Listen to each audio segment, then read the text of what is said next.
Good afternoon, folks. Welcome to the Appellate Division, First Department. 5 hours of argument time has been requested.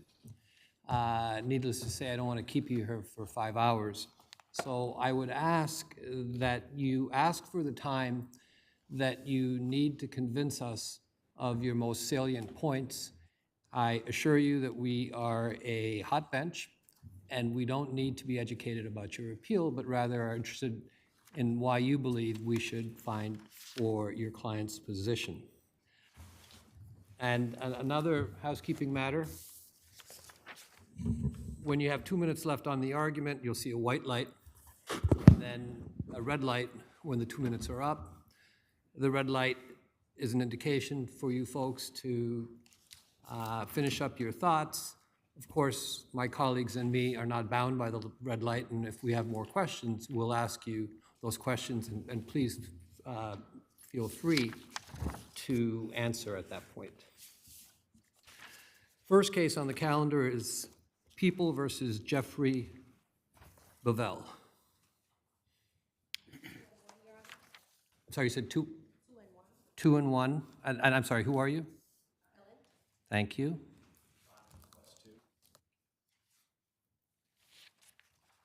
2, 1, and 2.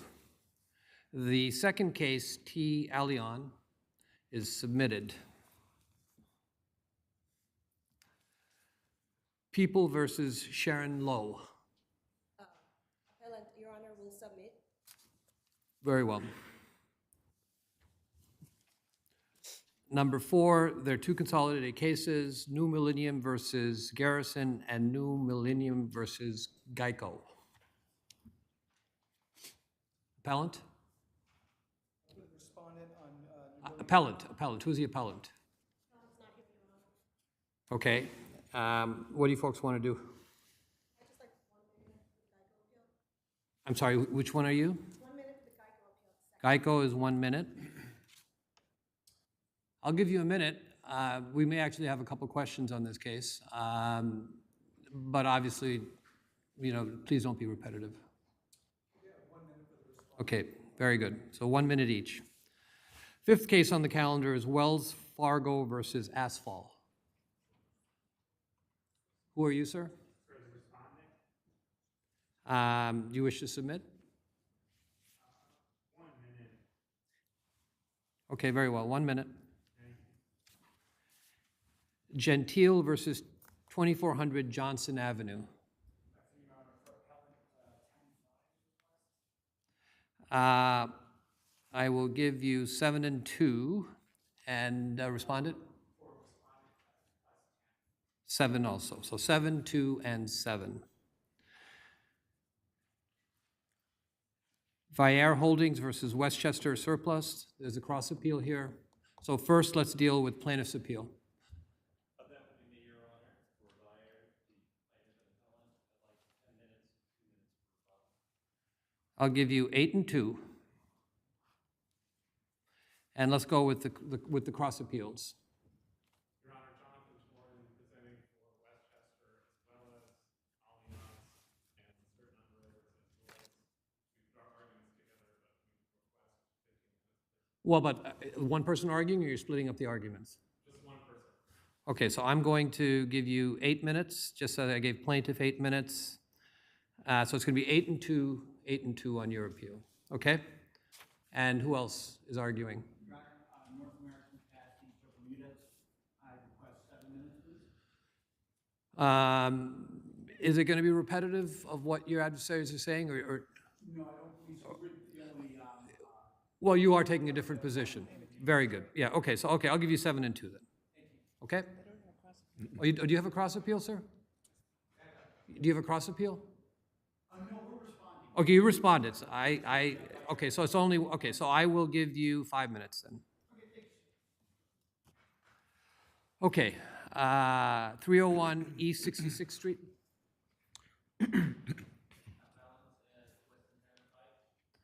7 and 3 for appellant. Who are the respondents?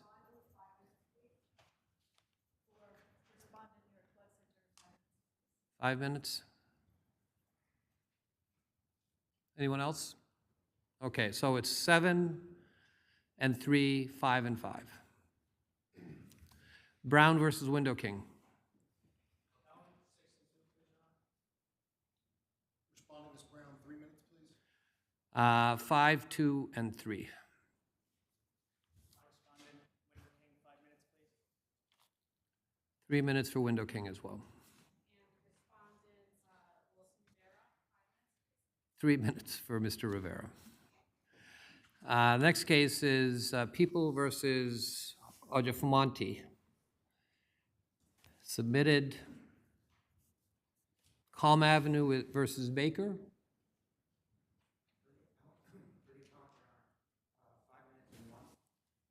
5 and 1, granted. The respondent? 5 minutes granted. General Insurance is submitted. And finally, we have Smartmatic versus Fox. For appellants, we request 8 and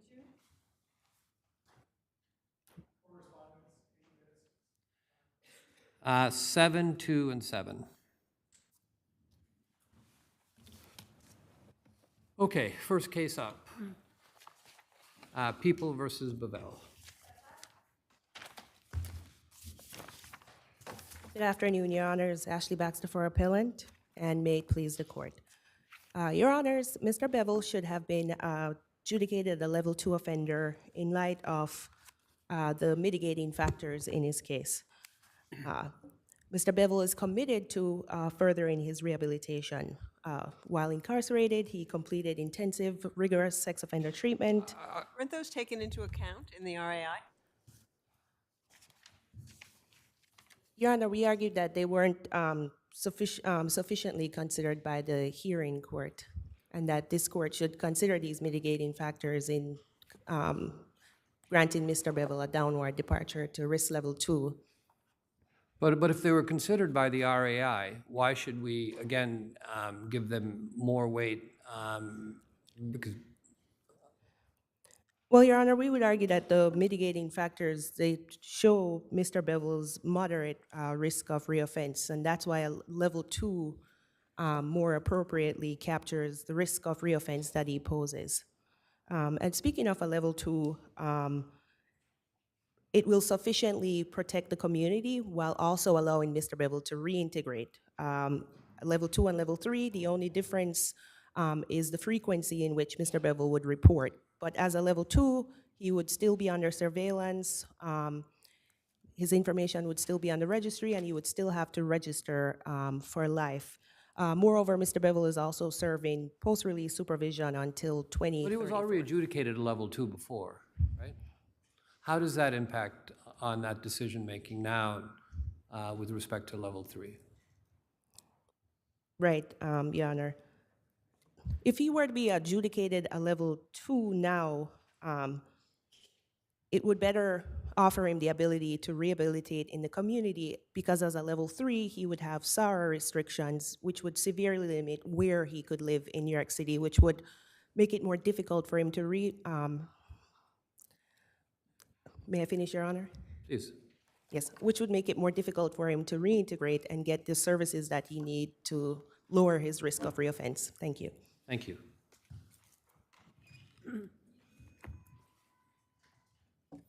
Good afternoon, Your Honor. Hunter Barron for the people. Can you respond to the last argument with respect to housing, and that's something we should take into consideration? Yes, Your Honor. This court has previously found that housing restrictions is not a mitigating factor in determining the defendant's downward departure request or their SOAR level. The most important factor in this case is defendant's serious conduct in this case and his criminal history. He was convicted of persistent sexual abuse, and that reflected not only the seriousness of conduct in this case, but also his 2 previous convictions for Because of sex those, crimes. he was previously a level 2. That's correct, Your Honor. Does that have any significance at this time in how we assess this issue? Yes, Your Honor. I believe this court can take into account that he was previously adjudicated a level 2, and from this new adjudication, he was adjudicated a level 3. Of course, that was a separate evaluation, and the court, made that separate evaluation. Yeah, he's a presumptive level 2, correct? Yes, And then there was a mandatory override based on his prior felony sex conviction? that's correct, Your Honor. So if the court doesn't have any further questions, Thank you. Thank you.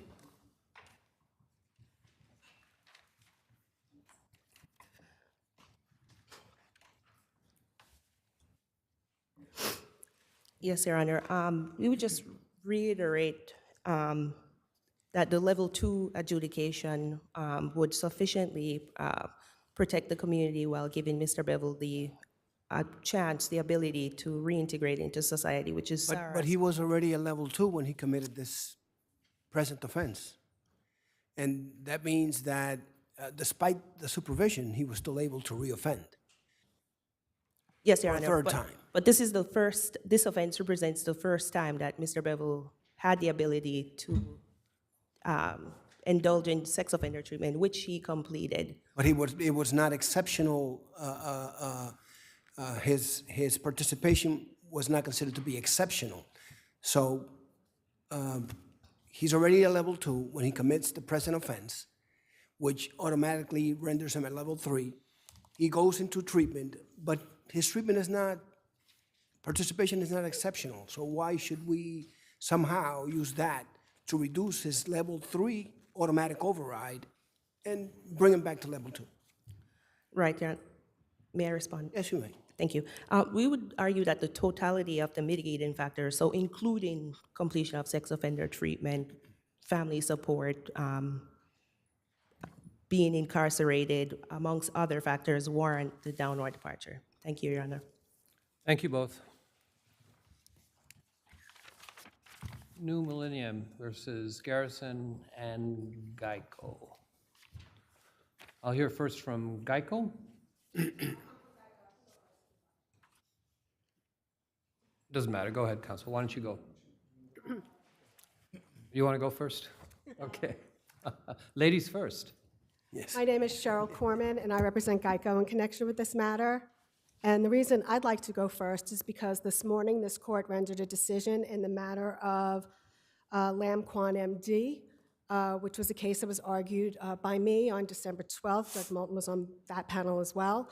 And the briefs were identical to the case that we have before here in terms of The issue Geico. that's confusing me, I guess, is not even concerning me, is this with respect to double dipping in terms of 20%, as I understand it, you're entitled to reduce for the wages aspect because that goes to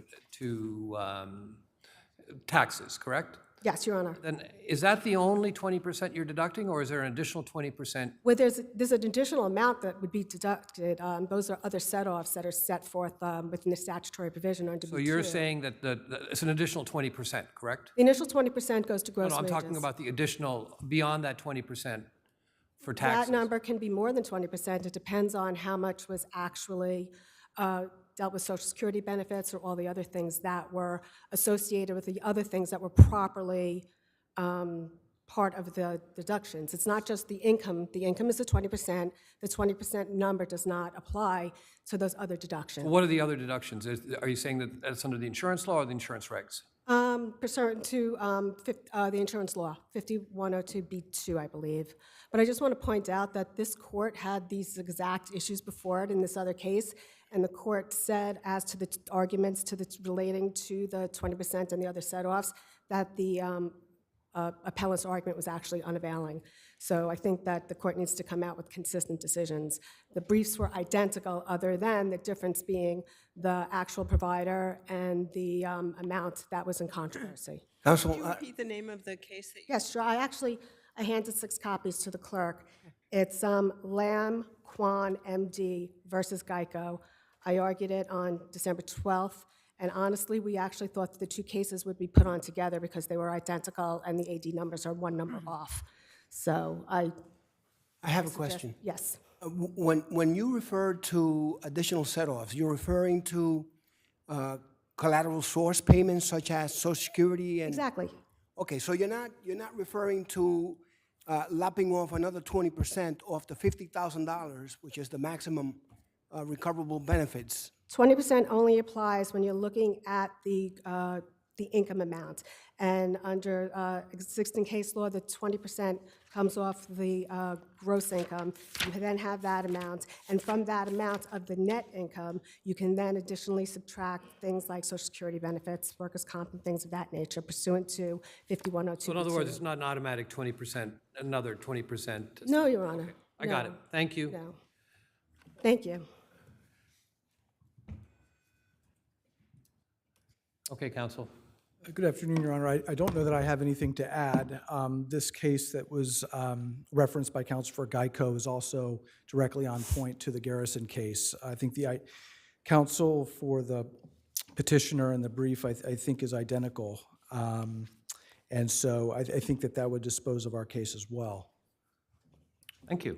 All right, thank you. Thank you both. Next case for argument is Wells Fargo versus Appellate.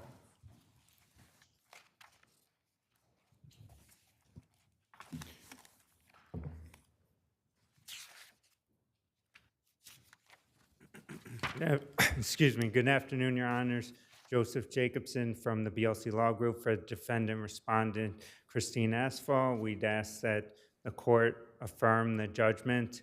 The court correctly denied the motion for summary judgment and set the matter down for a hearing with the judicial hearing officer to determine. Counsel, how did your client establish her burden of proof on the affirmative defense with regard to the statute at issue? The burden was on plaintiff to establish that. It's your client's affirmative defense. That puts the burden on her. Plaintiff was aware of the affirmative defense, and they have the application. My client doesn't have any documents. All the documents are in plaintiff's possession and control. Did you dispute the date of the application that she made as established by plaintiff at the hearing? They were unable to establish that was the loan application for the subject loan. When you look at the application, it says it's a 5-page application. Plaintiff only submitted 4 pages, and it's unknown whether this application was the one that was used to fund this loan. The application was submitted in discovery, was it not? You had a copy of it at the hearing? There was no discovery in this case. But did she ever put in evidence as to when she did submit an application? No, we never submitted. The burden never shifted to us. Plaintiff. I'm sorry. What's your best case for saying it's their burden? Because I didn't see you cite any case to that proposition. It's an affirmative defense.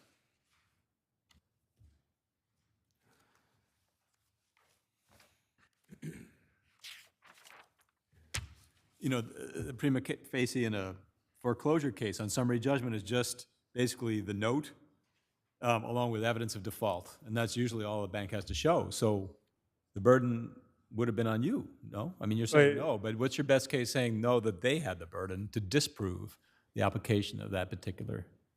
The judge denying the motion for summary judgment said that there was an issue of fact as to whether the loan was a high-cost loan and in violation of banking law 6L.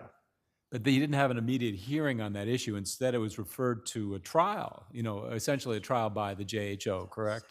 Correct. It was a plenary trial. It was a regular trial, just where everybody had to prove up what they needed to prove, correct? Could you repeat that? I'm sorry. In other words, it wasn't a hearing that happened immediately after the denial of summary judgment concerning a framed issue. Rather, it was a plenary trial, you know, a regular trial. It happened to be held before Judge, you know, former Judge Barry Salmon, I guess. But it was still a trial, and so therefore the parties maintained their burdens, you know, so that the. But they didn't submit any evidence. They didn't establish their prima facie burden. They didn't establish any default in payment. So there was no evidence about the default, for example. Correct. Anything else? Thank you, counsel. Thank you.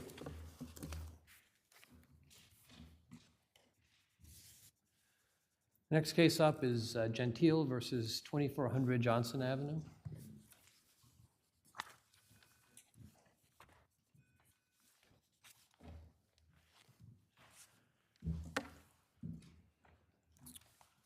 Hey, please the court. My name is Justin Bonanno, counsel for plaintiffs appellants Paul T. Gentile and Alexia Vingy from the firm Haynes and Boone LLP. With the court's permission, I'd like to start off by explaining what this case is really about.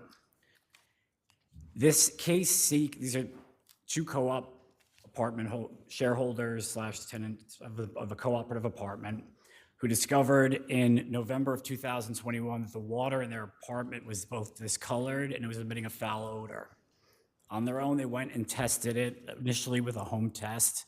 That home test revealed I think we're familiar with the facts. Okay. So I guess let's start with the retaliation claim. Well, what's the predicate for the retaliation claim? Well, initially, the service of the notice of default 5 weeks after this drinking water complaint was made. But wasn't a similar notice of default served on another shareholder who was similarly situated, that is, who had an open issue with Department of Buildings? It's what they allege, Your Honor. We've had no discovery whatsoever. Well, was a notice sent? I don't know. They say that it was. We have had no discovery. They sent a copy of a notice and claimed that they sent a similar notice to another shareholder at the same time. We would have explored that in discovery had we been provided that opportunity, but we weren't. When there was a motion for summary judgment, did you argue that the motion was premature because there had been no discovery? Absolutely. We argued that the motion was completely premature because we hadn't had any document discovery or any discovery whatsoever. They claim that there was a refinancing that they were doing and that the bank supposedly required it, but no documents were, and this is my brief as well, no documents were ever provided to actually prove that. There was no, we wanted copies of the board meeting minutes so we could see whether a vote was taken on what to actually go forward with this notice. So with respect to your retaliation claim, you also say demand for insurance. Correct. The blocking of your seat, of your client getting a seat on the board, those all are part of the retaliation. Right. Don't you need a notice to quit or at least a notice to default to state a claim for retaliation? We did get they served us with a notice of default. Well, right. So I understand the notice of default, but with respect to the other claims you're making as part of your retaliation. That's the retaliation. That particular cause of action is based on the notice of default. So it's only the notice of default. Right. The breach of fiduciary duty claim is also intertwined with the retaliation. It's not just the how they handled or mishandled or didn't handle the drinking water. So let's discuss all this stuff. So are you asserting that in support of the motion for summary judgment, they asserted that they had served a similar notice of default on the other shareholder? Right. They didn't attach it or show proof of service? Or a fact affidavit, nothing. Okay. We've received 2 documents in this case, and it wasn't really in the course of discovery. It was just sent. They gave us 2 copies of the Lawrence reports, and those Lawrence reports were their own water expert, who they hired in May of 2022, 6 to 7 months after my clients had put them on notice of this health issue with the water.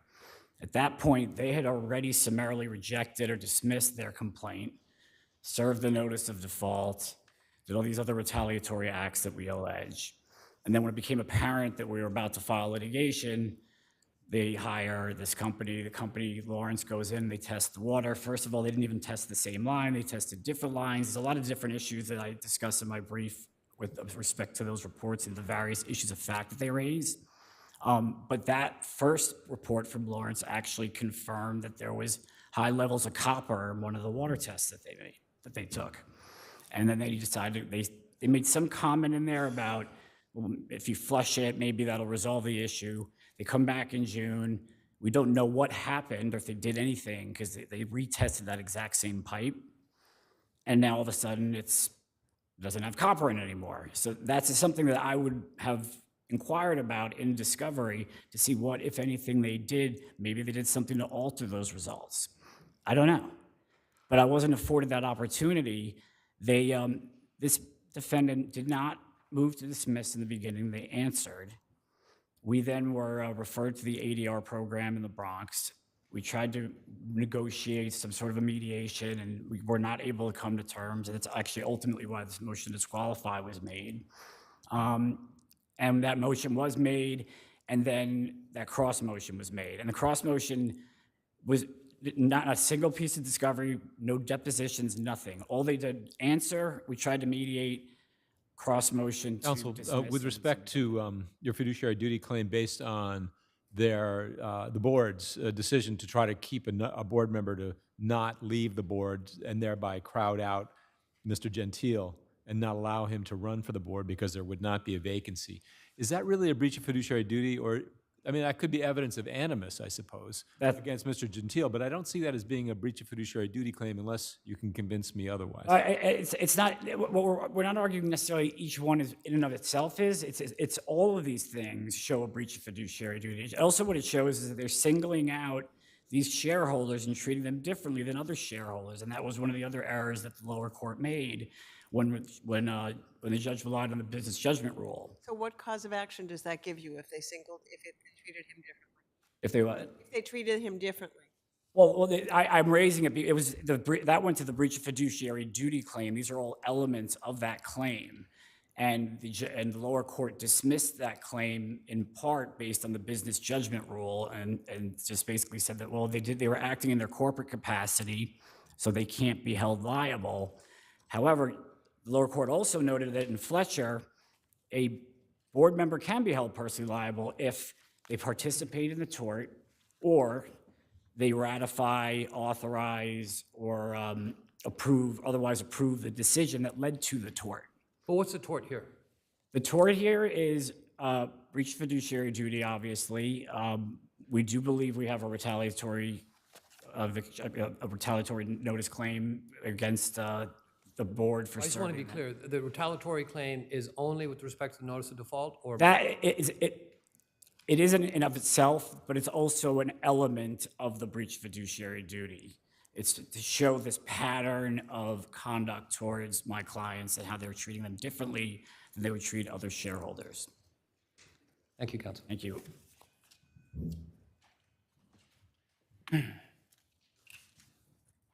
Good afternoon, Your Honors. Andrew Bart for Respondent.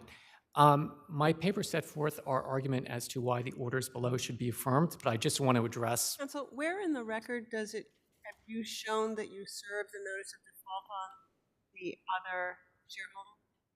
It's not in the record, but my. Well, if it's not in the record, then that's not something we can consider correctly, right? Yes, but I just want to. How can we consider your claim that you served it on another shareholder if it's not in the record? Right following that letter is. Okay, so you agree that we cannot consider your allegation that you served the notice of default on another shareholder? I would disagree. I'm not agreeing with that. Well, so how can we consider it if there's nothing in the record supporting it?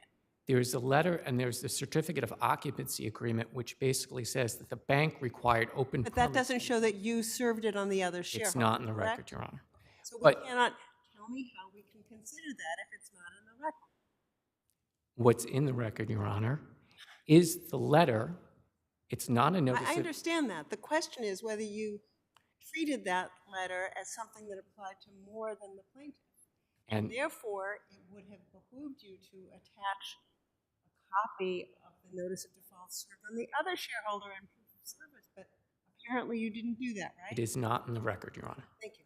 So big picture. Sure, big picture. Isn't summary judgment here premature, as your adversary points out? First, my colleague points out that there's deficiencies in the record, which presumably can be rectified by discovery. But there have been no depositions, no paper discovery, no interrogatories.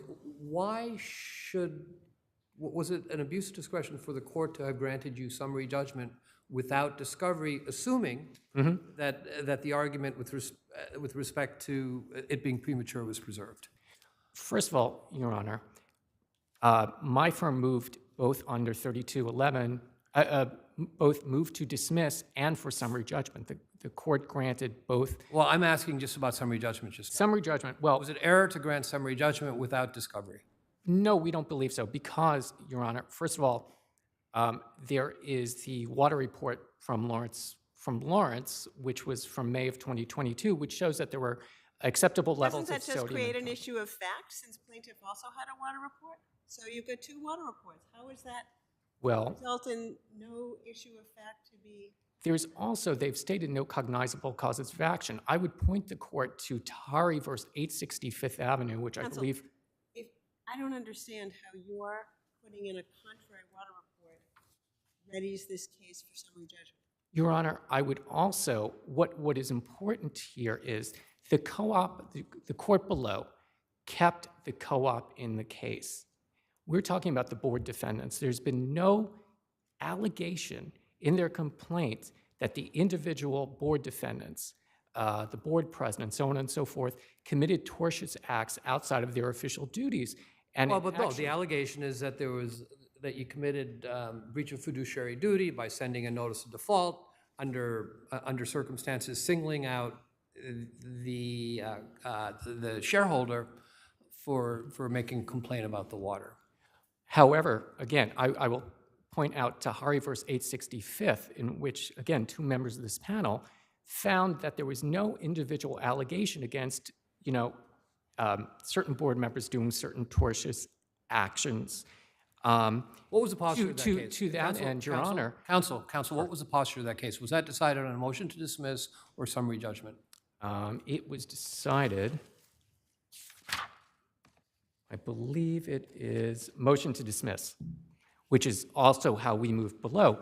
I would also point out that if you look at the complaint here in the record, most of the allegations, again, against the individual board members, I'm not talking about the co-op as a whole, which remains in the case, the individual board members, there's about 10 paragraphs where they say, by burying their head in the sand, X, Y, Z. So it's nonfeasance, it's not malfeasance. No, There's but that follows the paragraph about Defendant Fieber's active behavior, and that the other members of the board of directors stuck their head in the sand with regard to her conduct. So it's not like that. If that was all that they said, is that they all stuck their head in the sand, that would be a deficient complaint. But that's not all. Well, but there's nothing in the complaint. In other words, there are cases that have been before you where they set forth, this board member did this board member did that. There is nothing in here, and just an empty allegation that XYZ has a personal, gripe, is ripe for a motion to dismiss. Again, they haven't laid out a specific instance. There's this group pleading aspect to their complaint, which is not sufficient to set forth the individual tortious acts allegedly committed by the board members named, including Ms. Fiber. So, I think that's the crux of it here, is the court below was correct in taking the individual, or removing the individual defendants out of this case. The case can proceed, again, with respect to the warranty of habitability or the breach of proprietary lease, whatever Mr. Gentile's claims may be, against the co-op itself, which, again, we will live to fight another day about that. But what's important here is, again, there's nothing in that complaint, 3211, setting forth the individual actions. And I'll point out that Tahari, which was, I think, of May of 2023, which I think is very, I believe, again, two of the judges on the panel ruled on that. And I think that's very instructive and applicable here to the individual defendants. So if there are no further questions, I rest on my papers. So all the causes of action remain against the co-op. Correct. The causes of action have been dismissed as against the individual board members and the board. That's correct, Your Honor. Okay. Any further questions? Thank you, Counsel. Thank you, Your Honor.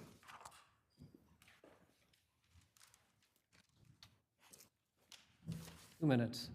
Do you want to address your adversary's 3211A7 aspects of the motion with respect to what you're saying are the claims against the individual board members sufficient to give rise to a breach of fiduciary claim? We allege specifically in paragraphs 74 through 81 allegations against each one of the different board members and what we believe, what their involvement or participation was in the overall breaches of fiduciary duty, I'll call.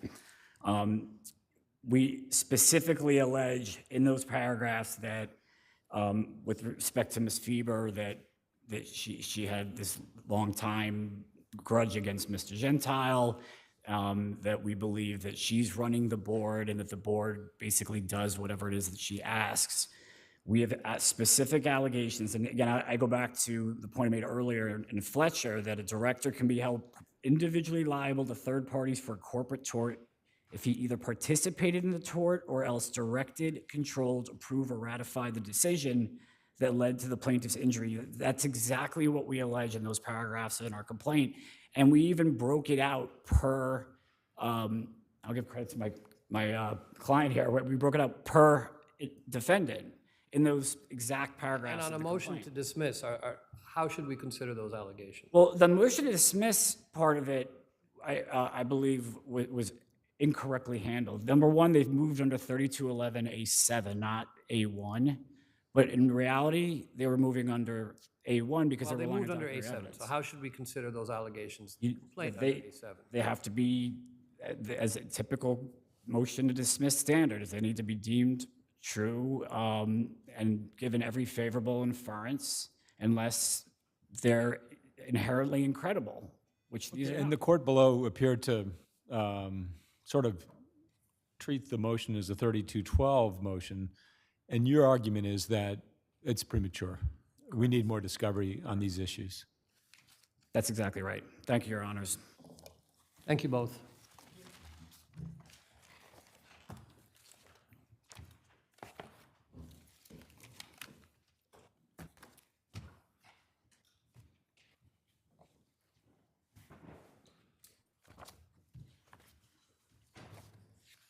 By air holding?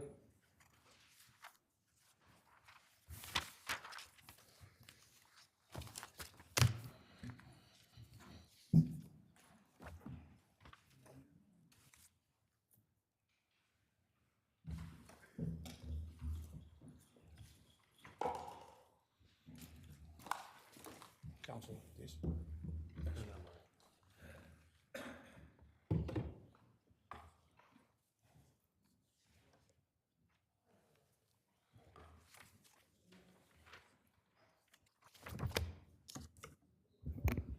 Good afternoon, counsel. You may proceed.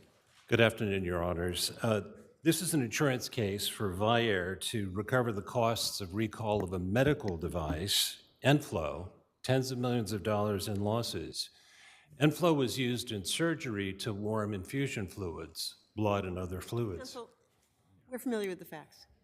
With regard to your client's claim, with regard to year one of insurance, it seems to me that the only notice of claim that I could find with regard to year one of insurance was based on an insured event on March 13th after the end of year one. Is there a notice of claim for any other event prior to March 13th? Justice Gesmer, the notice was given on March 12th for both policy years. Right, and they year both one and concerned the March 13th recall, right? That's understood in New York law as a notice of claim under Right, whatever so may have occurred under those That policies. was after the end of year one. It was within 30 days of the occurrence. No, but the of event It that was you the were insured relying event. on was I'm sorry. after the end of year one, right? It was after the end Okay, of so year one. Is and- there any point at which you made a notice of claim based on an event, an insured event which occurred during year one? The policy does not require notice to be given during the year of the policy. I'm not talking about whether the notice of claim was given. Is there any notice of claim that you gave that described an insured event that occurred during year one? The notice of claim was vague. It was a notice that there had been a claim under year one and year two. But it was for an event that occurred in year two, not in year one, right? It referred to the removal, which March occurred in year two. 12/13, 2019 recall, right? The removal, yes, Your So Honor. that occurred in year two.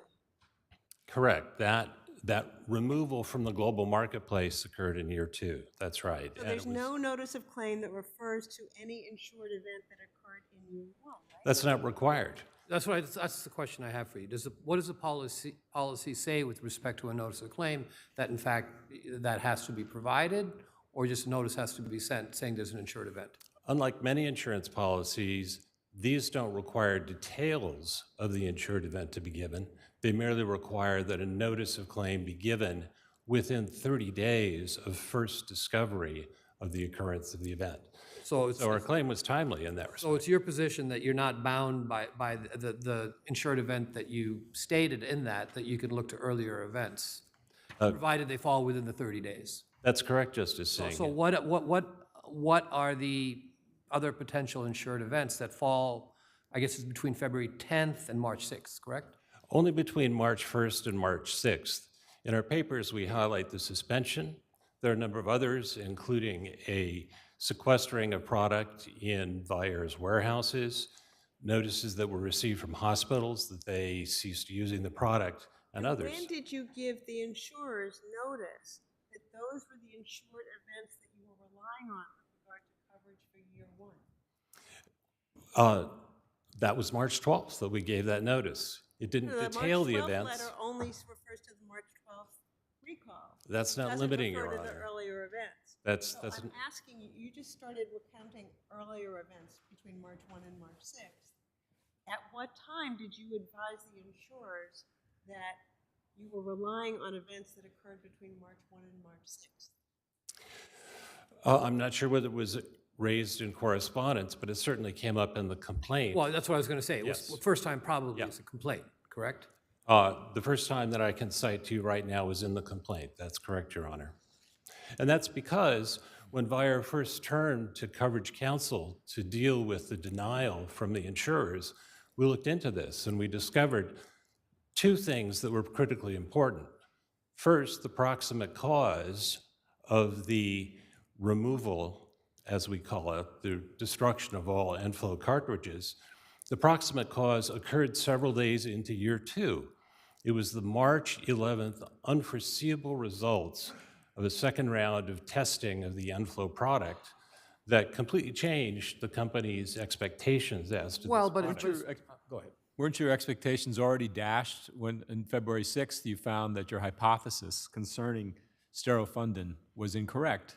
And then you are dealing, I gather, with aluminum poisoning at that point. Not at all, Justice Milton. First of all, the UK regulator that Dwyer was principally dealing with at that time didn't care about that malate hypothesis. So the fact that it was disproved didn't matter to the regulator. Wasn't it a lifeline for your client? I mean, I thought your client was operating under this possible hypothesis and that it might mean that they didn't have to withdraw the product.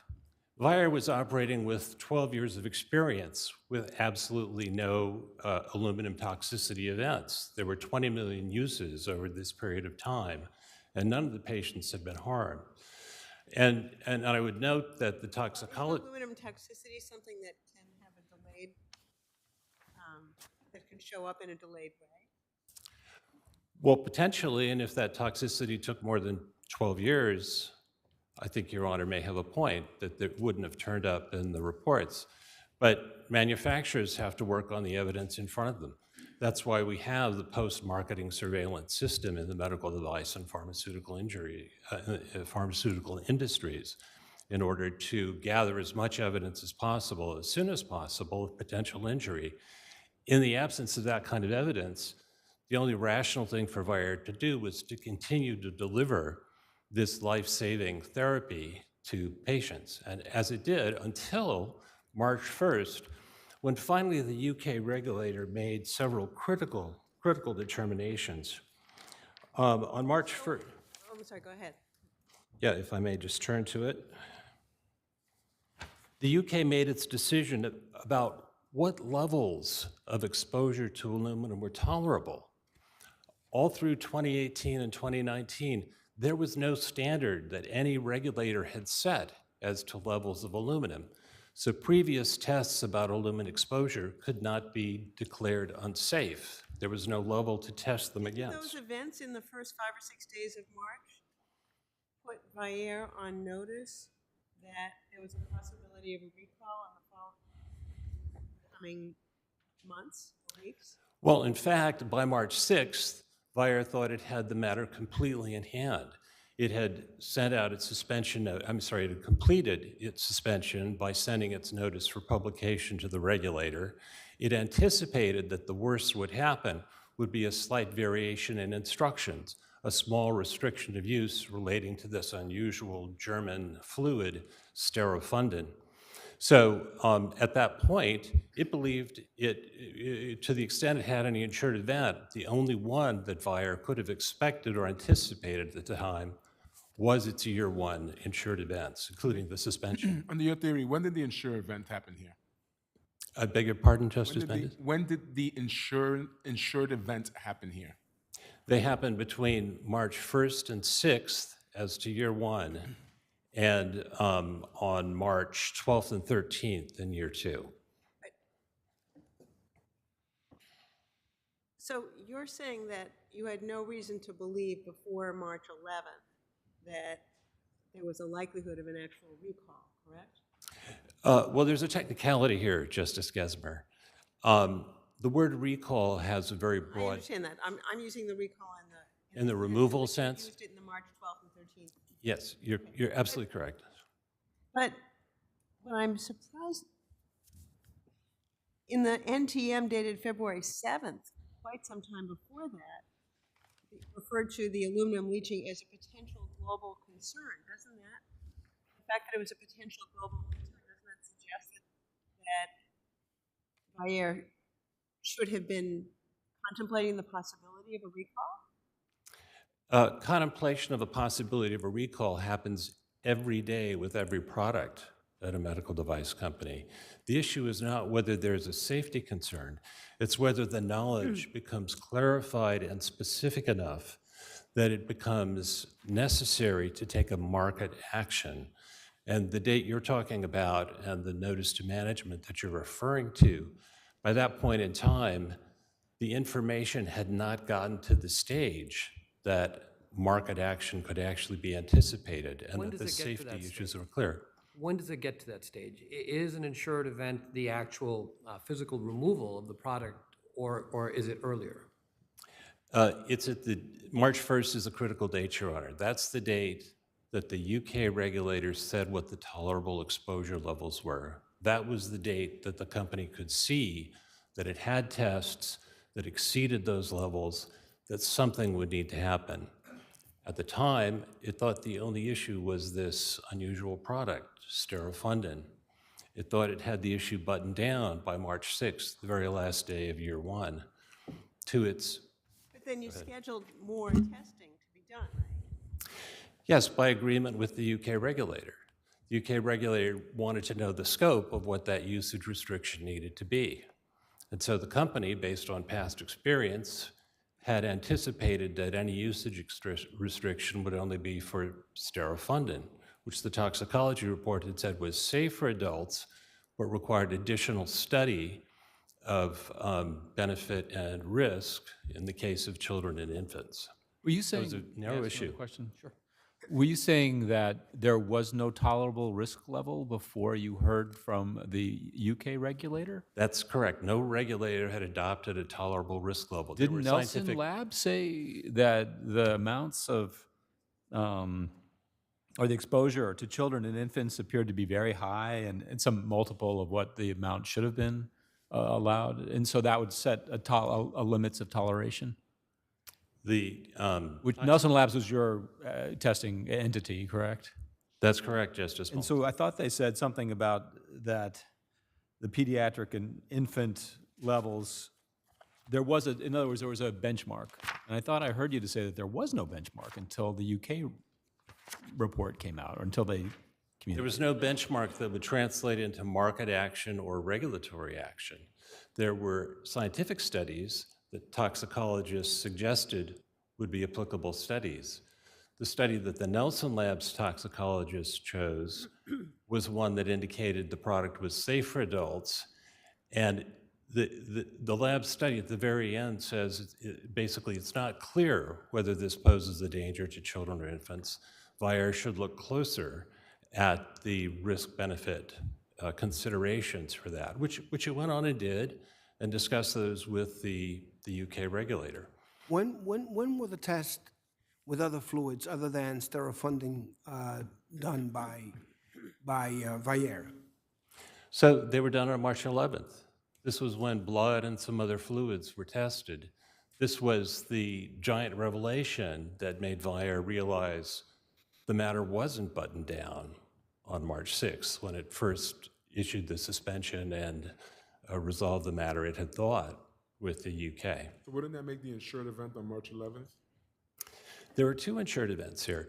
You're right, March 11th is the date we say was the discovery, the proximate cause of that recall, which took place on March 12th and 13th. And this policy, though, has very broad language as to what constitutes an insured event. And so the suspension, in fact, also constituted an insured event under the policy. So we discovered that March 6th. The first time that you gave the insurers notice that the suspension was the insured event when you filed the complaint? I believe so, Your Honor. I haven't reviewed the correspondence again before that. Is that consistent with the policy requirements? It is consistent with the New York law's requirement for notice.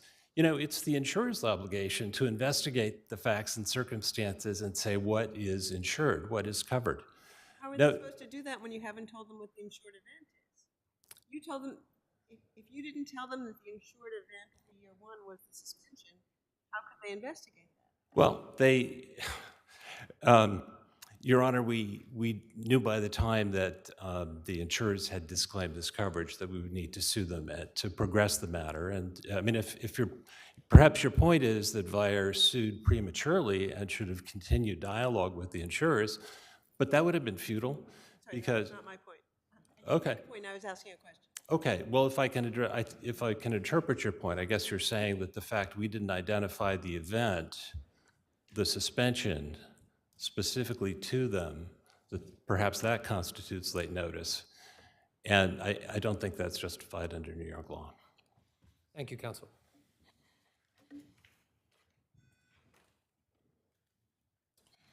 Good afternoon, Your Honors. Jonathan Torin for my client, Westchester Surplus Lines Insurance Company, and the excess carriers, Allianz, and underwriters are also relying on my argument today. So I'll start with your, yes? Counsel, with regard to year one, what is the significance of the fact that Vayer's notice to you on March 12th of the insured event occurred on March 12th and did not identify an insured event that occurred during year one? So, Your Honor, I think it's very telling because it shows that both parties agreed and the policy is unambiguous that an actual insured event, meaning a recall, market withdrawal, or stock recovery of an unsafe insured product, is required to trigger coverage. In other words, you have to have a situation where you have an unsafe insured product and you've decided you have to pull it off the market. And that happened on March 13th, 2019. And Your Honor, it wasn't only the notice. Westchester did investigate this and issued a reservation of rights and said, look, this is a big thing that couldn't have happened, started on that day. Maybe, and out of the many things that they noted, they said, hey, maybe there were prior related insured events. Vayer responded and said, absolutely not. Any suggestion that there was an insured event is wrong. That was the response that came back on Vayer's letterhead. So it was they were very clear, and frankly, it was correct that and ultimately Westchester agreed with that position, that the only insured event here was the recall on March 13, 2019. Can Vayer now allege in their complaint different insured events that they say would provide coverage, or are they either under the policy or under the insurance law bound by what they said in the notice of claim? I think the notice of claim reflects the unambiguous interpretation of that's not the question I'm asking you. I'm asking you a legal question, not what the parties believed what the notice said. Can it be amplified, for example, in the pleadings, that there are different dates based on further investigation that are the insured events which fall within that 30-day period prior to notice being given? There is no technical notice requirement that was violated. So in other words, Vayer didn't even have to send you a notice. Is that correct? I'm sorry, Your Honor? Did Vayer even have to send you a notice? Yes, yes, Your Honor, and that was strictly And what required is the under- notice, what does the policy say with respect to what the notice must say? So I'm glad you asked that because counsel is incorrect. The policy does require the facts and circumstances and details of the insured event, the nature of the insured event, what's going to happen, what have they discovered. So it actually does require extensive detail. And that is why ultimately we did investigate, my client did investigate these issues to determine if there was a prior insured event, and Vayer rejected even the suggestion that there was one. And so at the time, But are they stuck with that, though? That's the question we're asking you. Are they stuck with what's in the notice of claim and then their subsequent correspondence with you sticking to the notice of claim? Are they stuck with that date? I think essentially yes, because they can't say that we breached a That's contract. factually, legally. Factually, I understand what you're saying. I'm saying as a matter of law, can they suggest now that in their complaint that there are different dates that we've now determined that constitute the insured event? Your Honor, we have an unusual situation I've never seen before, where my client was being sued for breaching a contract by taking a position that was an agreement, by failing to take a position that the insured had rejected. We had trouble finding a legal hook for that, for sure, and that was not a focus of the briefing below. But I think yes, I think there's something fundamental. There's a fundamental problem with saying you breached a contract by failing to take this position that we rejected the entire time leading right up to that litigation. And I think it essentially is all but binding in terms of the parties' mutual interpretation of the agreement. And I think that's ultimately the legal hook that we relied on below, is that it's the parties' mutual understanding right up to litigation, both before and after the loss here, that was the interpretation of the contract. So are you referring, for example, to the chief legal officer's letter to you dated October 9th, 2019, stating that the insured event was the March 12th and 13th recall? Yes, Your Honor. I believe so. I believe that was the letter, if I'm remembering the date correctly, I believe that was the letter on that date where not only did they say that was the recall, but they rejected any implied suggestion that there was an earlier insured event. Counsel, would you agree that the recall is a long process consisting of different stages? Yes, it can take a long time to finish implementing a recall. Our position is very simple. The trigger date is the date when it's initiated, and that's actually a very recognized trigger date under FDA law, and we believe under the policy, it's simply when the recall is initiated. And the FDA investigated this. They looked at everything, including those documents from March 1st to 6th. Doesn't the FDA call a recall a removal or a correction? So it's not necessarily a removal, the FDA regulation. It can also be a correction, correct? Correct, Your Honor. In the regulatory definition, correct. Correction is where there's a repair that needs to be done to the device. That's what your adversary was, at least in the beginning, that's what they were espousing, maybe a partial recall, dealing with infants and the neonatal population, that kind of stuff, right? I mean, that would be a correction, essentially. I think there still would have been a recall. These are disposable cartridges. A correction deals with a situation where, like, let's say you have a giant machine, and the company, the manufacturer, needs to send a repairman to correct it. It has to be a repair, and as opposed to it stays in its Why physical not a location. correction by saying that it's not recommended that you give this medication or whatever it is, device, thank you, to children? So if they had gone, so one possible correction is a relabeling, which I think is what you're referring to in the argument that Vayer made. The formal process, that's a very formal process under the regulations. You have to submit labeling to the FDA. There has to be then you put a new label on. Well, that could have been their view in the beginning, but more regulatory action, especially what happened in the UK, may have changed that. Aren't there issues of fact with respect to that? Well, it's possible that they envisioned they might have to do that, but they never did it. That's the point. The point is there was never any actual insured event of any kind, whether it's a correction or a recall, until they ended up simply doing a global recall on March 13th. That was one of the possible actions that they anticipated, yet more evidence that there was prior knowledge and anticipation of a potential insured event prior to inception, but it's not something that was ever done. It was one of the many insured events that they anticipated, did not tell the carriers about before March 7, 2019, but did not actually do. Does the claim in their complaint that there's a coverage, there was an insured event that occurred in year 1 obligate the insurance company to somehow provide insurance? No, Your Honor, because we believe that there was no insured event during year one. And in fact, to the extent that Your Honor is suggesting that we needed to investigate something we hadn't looked at before, as I said, the record is clear. The carriers did investigate that. Even though Vayer specifically rejected that possibility, my client investigated it anyway, quite a bit, and examined all the information.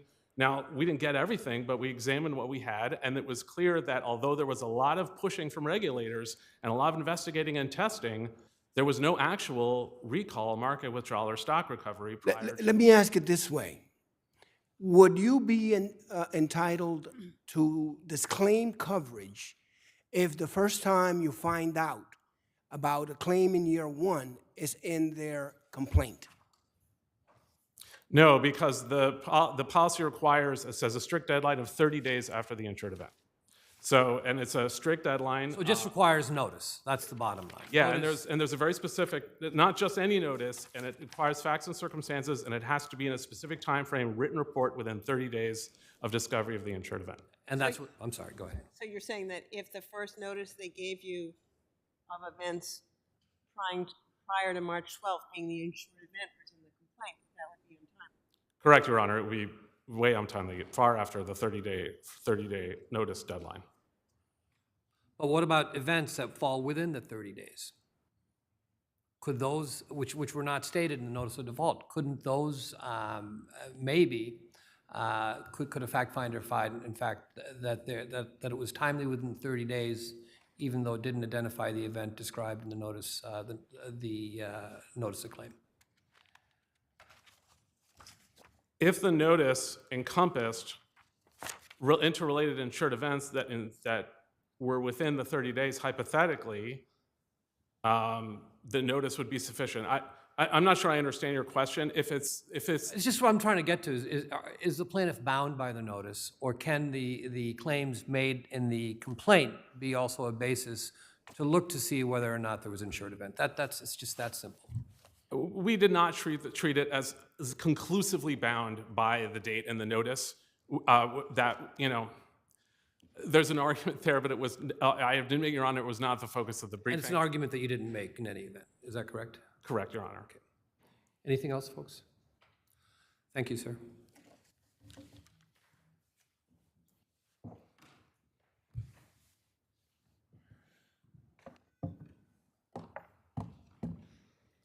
Five minutes, counsel.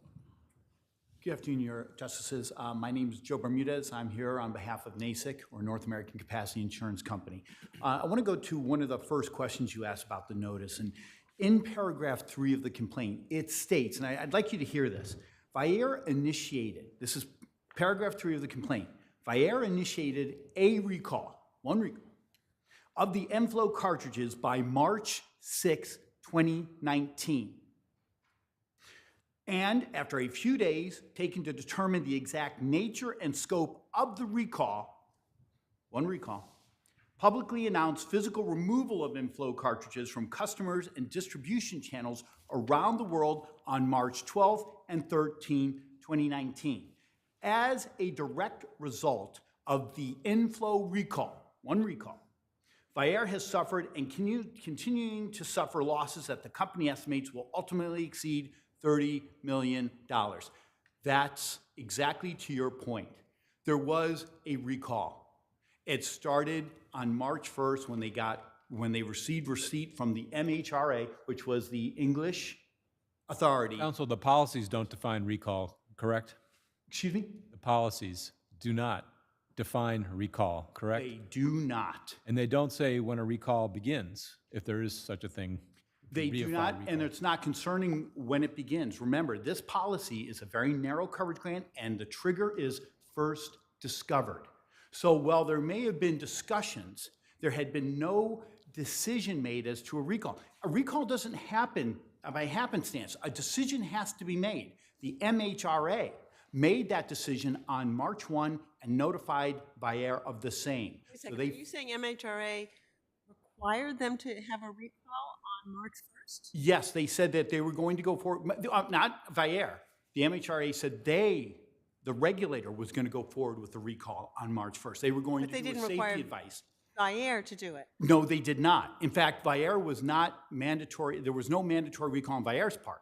There was a recall by the MHRA, the English authority, on March 1st. They notified them first discovered, and then the HPRA said they were going to go forward with, the Irish authority was going to go forward with their recall or cease and desist order on March 5th. So there were two recalls by authorities first discovered by Vyaire on March 1st and March 5th. The Irish order didn't say, we will recall. It said that it was much more precatory language, wasn't it? It was cease and desist order, which again, there's no definition under EU authority in regards to what a recall, to your point, and there's no definition of the same in the policy.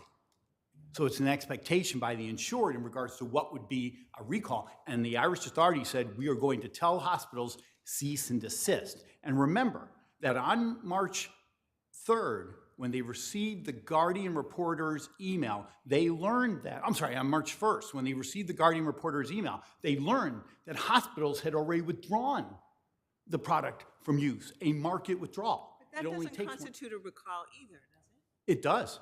Oh, I'm sorry, no, it constitutes a market withdrawal. You have recall, market withdrawal, and stock recovery under the insured event definition. And they conducted a stock recovery, the IPH basically, in regard on March 5th, when they said basically, we're pulling all stock back and we're not selling this anymore. Yep. So there were 5 insured events, 2 by the regulatory authorities, English and Irish. There was the IPH, the internal product hold, and then Vyaire conducted its own in regards to when it went forward with the safety notice. That was its recall, and it did it voluntarily, and it conducted it because, remember, on March 4th, the MHRA rejected their basically response and said, we think you don't need to do a recall, and MHRA said on March 4th, you're wrong, and here's the draft of our MDA, our medical device notice, which is going to be the notification device in regards to the MHRA's recall. And that, and as it was testified to by their own vice president and senior vice president, that was approximate cause of them beginning their own recall process on March 5th. They decided that they're going to go forward with the recall. We have to beat them to the market because it's a very, very, very negative thing for regulators to say you're recalling versus a voluntary recall by the company. And so what happened was on March 5th, they began drafting the notice. They began drafting the recall efforts. They began raising the FSCA efforts. They began drafting the HHE, the required document by the FDA. All those things were done on March 5th after they got the March 4th draft of the MDA. So all this occurred during year 1. All in year as 1. opposed to year 2. Yes, Your Honor. And before the year 2 policy took effect. Yes, Justice. All before March 6th. So if you go back again to paragraph 3 of the complaint, that is perfectly succinct in regards to what happened. The recall was initiated before March 6th. Was there additional efforts on March 3rd, 12th, and 13th? Yes. But the initiation of the one recall, which is what their experts said. Your analysis that this was a process that began on March 1st and culminated on March 12th and 13th with the notice that Vyaire sent to the insurer saying the insured event was on March 12th, 13th. Thank you for telling me that, for asking, because I love the notice questions. They're very intriguing. But you have to remember, and Justice made this point, a recall doesn't happen like that, especially with respect to a global medical device. This takes time, okay? And with all due respect, Your Honor, you don't know everything on day 1. They didn't know everything on the 1st, 2nd, 3rd, 4th, 5th, and 6th. On the 12th and 13th, we found out as we went through discovery that there was more and more information there. And there is nothing under these policies, either the year 1 or year 2 policies in regards to notice as to what exactly is specifically supposed to be told. They're supposed to give information. They did. They said we had conducted a recall on the 13th, and then, like I said, if you take a look at paragraph 3, it says we initiated it before March 6th, and we culminated with March 12th and 13th. And we were on notice of that, and we knew that. I mean, we had known that through our investigations. And in fact, our reservation and denial letters, based on the year 2, because we were only year 2, we were not year 1, basically went through all of these things. I mean, we sent out a 18-page reservation right letter detailing all this information. But this is critical information in regards to how the interaction between governmental authorities, regulatory authorities, and a medical device company goes back and forth on this. And Vair's correct. They were studying this, but a decision for a recall under the policy to be made, a decision has to be made. It's not a happenstance. The finding that the product is unsafe is the happenstance, is the action, is the occurrence, but not the decision to recall. Decision to recall has to be an intentional act, because the MHRA said, enough is enough, we're saying recall. Vair said, we have to do a recall. HPRA said, we have to do a recall. The IPH, the internal protocol, was a decision. They were all decisions made. The hospitals had to say, we've seen what's out there, we're going to hold back on using this product. And there were several of them, and you only need one user. That's what it does not plural in the policy wording. Only one user is a market withdrawal. And so that's exactly what happened. These hospitals made the decision to withdraw the product from use. So there's decisions made, but these decisions are when folks first discover. Vair didn't know it had to recall anything because, as counsel has said, the studies were inconclusive in that regard.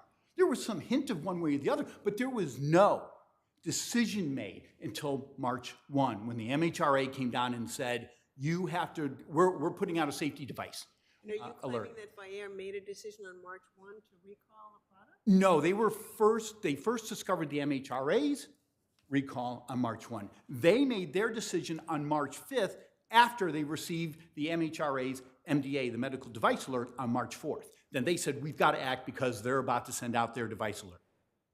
And that's what happened. So that, I mean, you've asked fantastic questions and directly on point.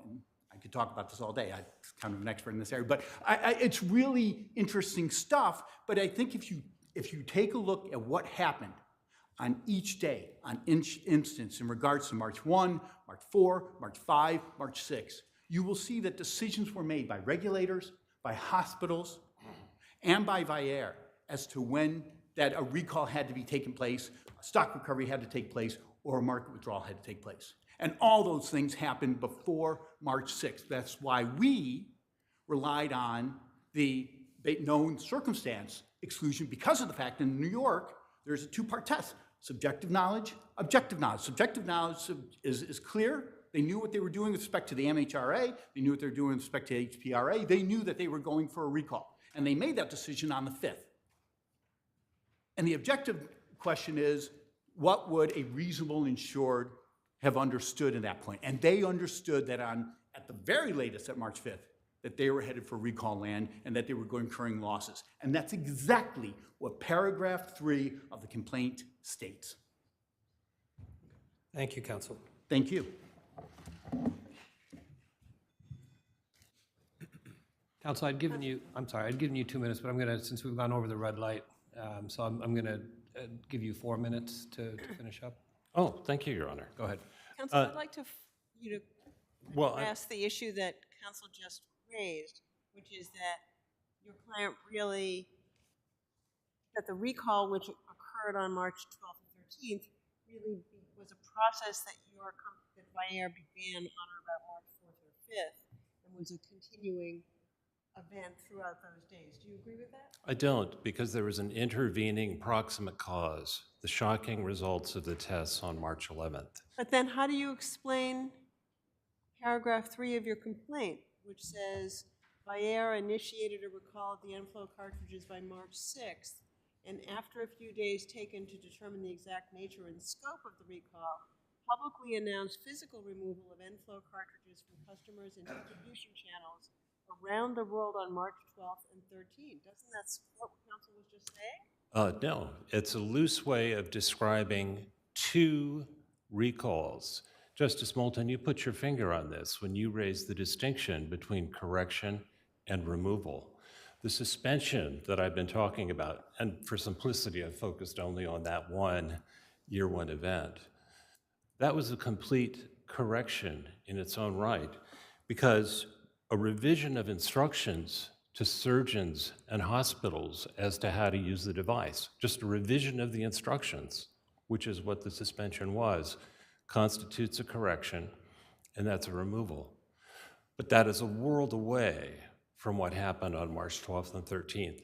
It's like the difference between, if I can just pick a hypothetical, Tesla owners being told to park their cars in the garage because of a safety concern, and then later being told to tow them to the junkyard because they simply can't be used. That's how dramatic this difference was. So can you just tell me where in paragraph 3 it describes the events on March 6th that's completely separate from the events on March 12th and 13th? It seems to me that that paragraph describes it as a continuum. And what am I missing? Well, Your Honor, I'm sorry, I don't have either that paragraph or the rest of the complaint in front of me. But we do go on to explain that there were year one insured events and year two insured events in the complaint. In the complaint, right. Preceding in time and dealing with the same product, that clearly is a relationship. But it's not a relationship that makes them the same recall, the same insured event, or whatever. These two different insured events were discovered at very different times for very different reasons, and they happened for very different reasons. The suspension happened because of the definitive action that the UK regulator took on March 1, and the removal happened because of the test results that came out on March 11th. Let me turn briefly to the notice point for a second, and I appreciate colleagues' correction as to what the notice of loss provision says, but what I would say is the notice Vire gave was sufficient for NASIC, Mr. Bermudez's client, to identify all of the year one events that he just spoke about, to write about it, to present those insured events as matters for the other insured defendants to consider. They rejected it. We knew by the time we filed the complaint that they would reject all year one events because that's what we had learned in the correspondence between the insurers. Thank you, counsel.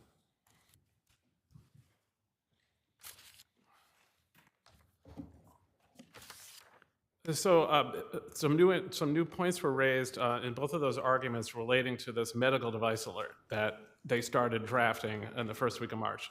2 points, 2 big points on this. First of all, it was not a recall or a market withdrawal. It simply advised customers of what would already be going on for months, which is that they were investigating it. Keep this in mind, customers. And it didn't tell them to return it. It said keep it. It said don't try to send it to us. We won't give you a refund. Don't throw it out. It simply said we're looking at this. Use something else maybe if you have an alternative. If you don't, feel free to keep using it. That, under any reasonable definition, whether you look at a dictionary or whether you look at a regulatory definition, is not a recall. I also want to, this HPRA email on March 5th, it was just an email. And what did it say? It said the same exact thing in substance that the UK regulators had said back in January 8th, which was, we heard about this aluminum testing. We're taking it very seriously. If you don't do anything, we will mandate a recall. But they didn't do that yet. And if the definition of insured event is really as incredibly broad as Mr. Bermudez or Mr. Wells are saying it is, then the insured event was back on January 8th, and we would be entitled to summary judgment on late notice. There was simply, but that's not what we're saying. We think the policy is unambiguous and requires an actual insured event, which means the product's unsafe, we gotta get it off the market.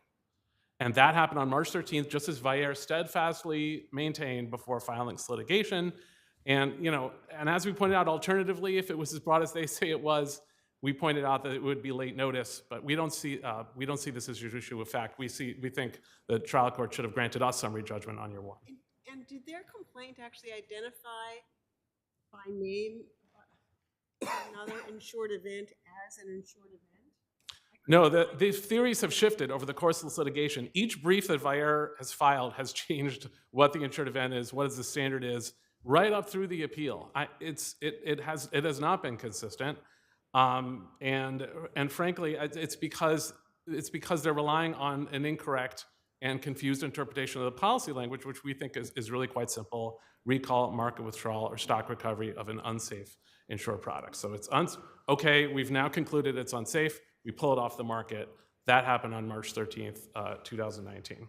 And just one thing about this market withdrawal, 2 customers allegedly deciding not to use a product is obviously not a market withdrawal. It has not been withdrawn from the market. A market withdrawal means it's been removed from the market, and that is obviously not what happened when just 2 hospitals decide not to use it. Was it 2 hospitals or 2 regulatory agencies that were going to let their hospitals in their respective countries, their respective nations, know that they shouldn't use the product? I was referring to the argument that the Guardian article, so the Guardian reporter told Vyaire on March 1st, hey, we found out that these 2 UK hospitals have decided not to use this product, used Enflow because of this aluminum issue. And they're saying that's a market withdrawal. And I'm simply saying that a customer, if deciding not to use a product, is obviously not a market withdrawal. That's a recognized term. It means removal from the market of a product that's not violative, which, by the way, doesn't apply here, because here we have a product where there was a class 1 safety issue. So the entire discussion of market withdrawal is just... What about the regulators telling their hospitals in their respective countries, don't use this product? Well, as I started this rebuttal by pointing out, that's not what the medical device alert said, issued in the UK. It said, hey, we're investigating this issue. More testing is being conducted. Stay tuned for instructions. In the meantime, be aware of this. Keep it in mind. Use an alternative if available. Don't send it back. And then what Vyaire issued is self-safety notice and said, don't send it back. We're not giving refunds. Don't throw it out yet. We're simply looking at it and we'll see what happens. So it definitely shows that they were anticipating a potential recall, but that does not qualify as a recall. Thank you, counsel. Thank you all. You've given us a lot to think about. Thank you, Your Honor.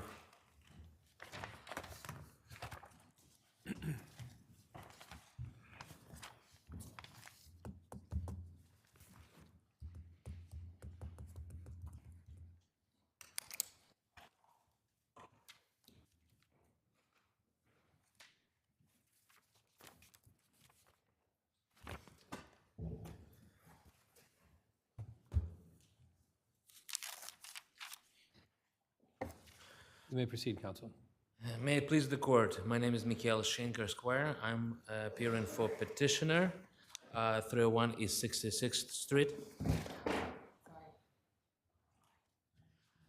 This case is not about fear-mongering. We want the city to be cautious and well-prepared for any contingency involving undesired release of bioactive pathogens into environment as it expands its desire to welcome scientific research facilities into a highly dense urban environment.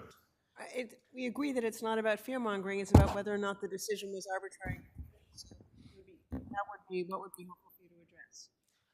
To meet hard look standard of review on Article 78, city planning had to conduct review of reasonably foreseeable catastrophic impacts to the environment under the applicable SECRA, state regulations, and city manual, section 242.1. Isn't the purpose under SEQR, isn't the goal to determine whether the proposed project will increase the exposure to hazardous materials? Because there's already that lab there. So what's the increase in terms of having, in their as-of-right building, they're going to have the BSL-3 lab. Under what they're seeking, they're going to have the same lab. Don't you have to show an increase?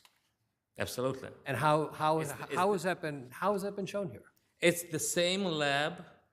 However, the allowed zoning use has been increased. The scope of allowed zoning use has moved from limited accessory use to the principal use to unlimited use as any scientific research. Oh, they could have doctors' offices, all those kinds of things in there? Well, doctors' offices fall under the medical labs that were allowed as of right in commercial districts. We're talking about unrestricted biosafety level 3, biosafety level 4, the highest containment levels laboratories that would be allowed in the heart of Midtown. You're saying that a BSL-4 laboratory would be allowed? Yes, Under, Where does under it this say change. that? Counsel, where does it say that in the record? Excuse me, there is nothing, the definition of the scientific research and laboratory facility allows any level of BSL level containment. But remember, zoning is not about BSL levels. Zoning is about use, what is allowed. As long as it is a scientific research laboratory and center that is allowed to produce, and that's the key here, to produce materials for sale. And these materials are bioactive, involve bioactive hazardous pathogens. That's the whole point of this rezoning, to allow unlimited, to create a scientific hub where there would be unlimited. But is there anything in the record to say that, in fact, that the blood bank is going to now put in a BSL-4 lab, as opposed to what they've been saying consistently, is that it's going to be, we have a BSL-3 lab, we're going to have a BSL-3 lab? When they state their current intent, it's a pinky promise. The issue is not what they want to do. The issue is what are they allowed to do, and what are the if you say, well, they said we're not going to do it. Absolutely not. This is a BSL-4 lab. There are only few in the world. The question is, what if they do it? What is there any restriction on that? And your question is, Justice Moulton, where is it in the record? It's nowhere in the administrative record because the city planning did not even care to consider it. That's the whole point of this petition. The city planning is allowed unlimited scientific facility without any consideration. The only consideration that they did have in Section 8 of the EIS, they specifically state, however, as with similar laboratory in the existing building and the similar laboratory that would be in the no-action building, impacts would be avoided through strict compliance with the applicable regulatory requirements and guidelines. They don't identify how they considered, whether they considered what those guidelines are, and they did not identify what made them believe there would be strict compliance, except for the developer's proposed promise that there would definitely be strict compliance. The whole point of catastrophic impacts analysis is to ensure whether the city is ready to deal with the situation when the stuff hits the fan. That's the whole point. And the city planning, aside from saying, well, this is not, they didn't even say that this is not the only BSL-3 lab in the city. They didn't even consider other BSL-3 labs. This would be the only, there is the other, in terms of commercial facilities, commercial scientific research laboratories, the Audubon Center, run by commercial center, run by Columbia, it featured BSL-2 level, which is not even high containment laboratory. This would be the first one where there was increased scope of use from principal use, which are all accessory use to principal, which are all, which is what you have right now in the city. We're talking about Well Cornell Center. It's a medical lab. We're talking about there is a university nearby with, again, scientific research that is relevant to the educational institution. Here we're gonna have unlimited use where the owner is allowed to invite any and all research laboratories throughout the world to come, and there is nothing in the zoning that would prevent them from making that BSL-3 lab available to unlimited use by anyone to whom they want to lease it to. Also, I would like to point out. But if it's, but I don't understand that point. If it's still a BSL-3 lab, it's still a BSL-3 lab. So again, don't you have to show the difference? I understand your point with respect to it can be a BSL-4. No, but as a principal use, remember, what did the blood bank do? The blood bank does blood and tissue research. That's effectively BSL-2 level research in a BSL-3 lab. And they've admitted in the record, the affidavit of Barry Green, who is the director of that lab, said, we haven't used this lab as BSL-3 for the past 10 years. It's not essential for them to have it for the principal use. They're not using it that way. Now they're legally allowed not only to, well, they have. But aren't they legally allowed to use it as a BSL-3? They may not be using it as a BSL-3, but they certainly are legally allowed to do that. As it is related to their work only, to the blood and tissue research, not to the airborne pathogen research. And that is the key. Remember, the greatest risk is just with COVID. People were not, were the airborne pathogens transmitted through just standing next to the person, getting into the air. And my clients is the cooperative building that's right next to the site. Counsel, They would be. wasn't the exhaust issue considered at length by all the agencies involved, and they found that the exhaust system was absolutely safe? So how is it going to get into the air if the exhaust system works as it's supposed to? Well, I'm not an expert in this field, and neither are you. Neither is the court. The issue is where does the city planning in the EIS statement? They rely state on what that the it's not gonna CDC, get out? Counsel, they rely on what the CDC requires for BSL-3 laboratories concerning exhaust. But where is it in the administrative record? I'm sorry, Your Honor. I don't see it. They don't have to. It's incorporated by reference that the CDC regulations are the regulations that control the BSL-3 lab. If you're saying that the lab will not adhere to those regulations for some reason and go rogue, that's a separate issue.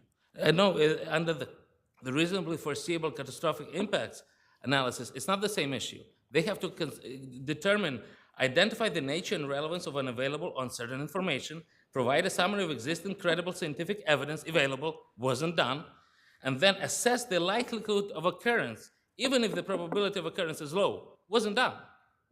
Are you saying that the representations in the environmental impact statement concerning the exhaust are something we shouldn't believe? Or what do you mean? If you look at the exhaust representations as to the exhaust, they didn't even deal with the situation of the release of airborne pathogens. They didn't. But aren't there state-of-the-art HEPA filters and all that are going to be installed? Isn't that correct?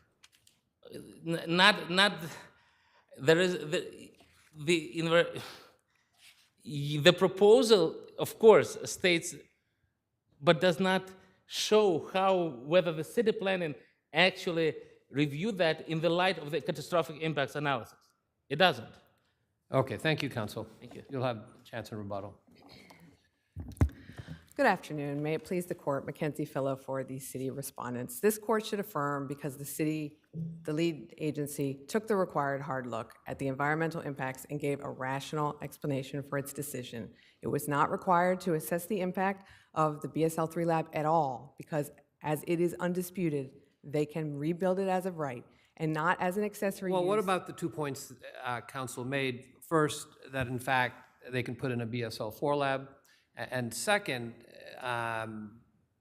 the blood center has very specific uses for the lab, but now those can be increased, raising the hazardous levels. That's just not correct as a factual matter. What the city did here, the change in zoning, has absolutely no impact on what the blood center can do with its lab at all.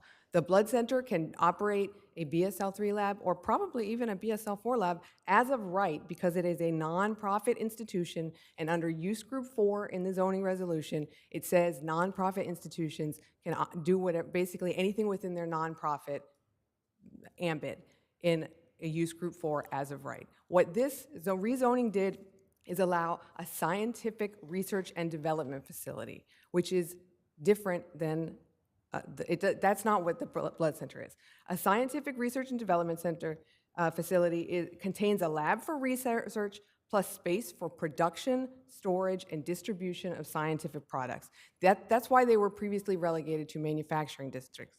They're basically like startups that are starting to manufacture something on a small scale basis. There is no evidence in this record that any BSL-3 lab is operated on such a basis. All the BSL-3 labs mentioned in the records are operated by hospitals, government agencies, nonprofits, things like that. There's no evidence of any BSL-3 lab being operated in such a way that it would meet the definition of scientific research and development facility. What we expect this to be is mostly tech startups creating microscopes, using software to analyze cancer cells to find the best treatment for any particular kind of cancer. There is just absolutely no reason to believe that anyone who can now operate in this building is going to be operating a BSL-3 lab.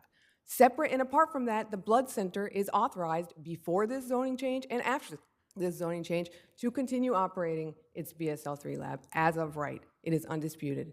So the city was But not. now can it be expanded to include the study of air pathogens and concerns about COVID, those pathogens escaping, et cetera? They can do any kind of research that is within their nonprofit ambit, as long as they're doing it on a nonprofit basis. And that's why I think my colleague is misguided in claiming that they can just let any, schmo from the street come in and stick their hands in there and start analyzing crazy chemicals or something. The blood center is a nonprofit. It has been operating there for 60 years.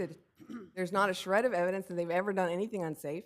And they can't just let anybody in from the street either to use the thing, because you have to get a background check from the FBI. You have to do 35 hours of training to get access to this. There's a retinal scanner. There's But you're not saying that they could have a BSL-4 lab in there. as of right, not because of what the city did in this case.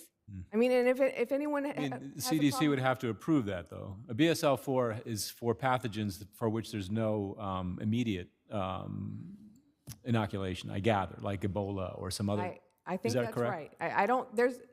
And so, shouldn't the residents of 301 East 66th Street be worried that Ebola is going to be, worked on in the building adjacent to them? I don't think they need to worry about that, because there's not a shred of evidence that the blood center is interested in doing that. But if the blood center were interested in doing it and could do it under the zoning resolution, then the answer would be to call your city councilman and have them amend the zoning resolution. And it would have nothing to do with the rezoning that was done here. And there are dozens of these BSL-3 labs in New York City. Not one has ever had even a remotely catastrophic impact. Not even a single person has ever been infected outside of one. Not just in New York City, there are over 1,300 in the country. There's never been a leak. They don't know what they're talking about. This is all just imaginary. The SECRA is a reality-based statute. It requires the city to look at reasonably foreseeable impacts. And the impacts that they're worried about are simply barely conceivable, not reasonably foreseeable. This is going to be a modern medical building. Everything will be totally safe. Thank you, Council. Thank you.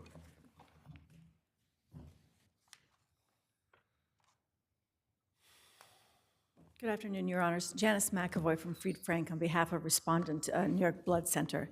And I think it's really important, and Justice Moulton, it goes to your question.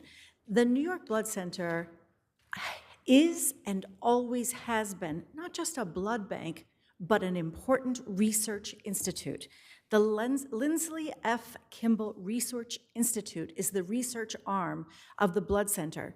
And my colleague says, oh, well, they must, by what? I don't know. They must only research blood and blood tissue. That's not true. It's not what they have always done. It's not what they do now. It's not what they plan to do in the future. Well, what And does the there is record show? nothing- What does the record show how this lab has been used? How the lab has been used, the record shows that it has been used to do all types of research, from vaccine research, including, importantly, research on COVID vaccines and COVID effects in the plasma, not related to blood or blood tissue. They've also done research on Ebola, on West Nile, on HIV, on kidney disease. They've done extensive research on so many areas critical to the health of this city and this country. It is what they do. What would they And have nothing- to do to make it into a BSL-4 laboratory? That would be something that would be governed not by zoning, Your Honor, but by the CDC, the New York State Department of Health, the New York City Department of Health. Oh my gosh, there were so many other regulatory agencies that would need to make that. And It's not a zoning issue. not a zoning issue at all. And interestingly, the lead agency, the Department of City Planning here, did specifically look at that. Chapter 8 of the DCP's FEIS, the final environmental impact statement, specifically looked at the extensive regulatory regime within which all BSL labs have to operate. And it's interesting, BSL is not about the pathogen that is in the lab, it's biosafety level. So if you do these things, if you have these types of filters, if you have these types of restrictions on who can use, my colleague referenced the 35 hours of training that you have to undergo before you can enter a BSL-3 lab. That's had nothing to do with zoning. That's a CDC and Department of Health regulation that requires this type of training.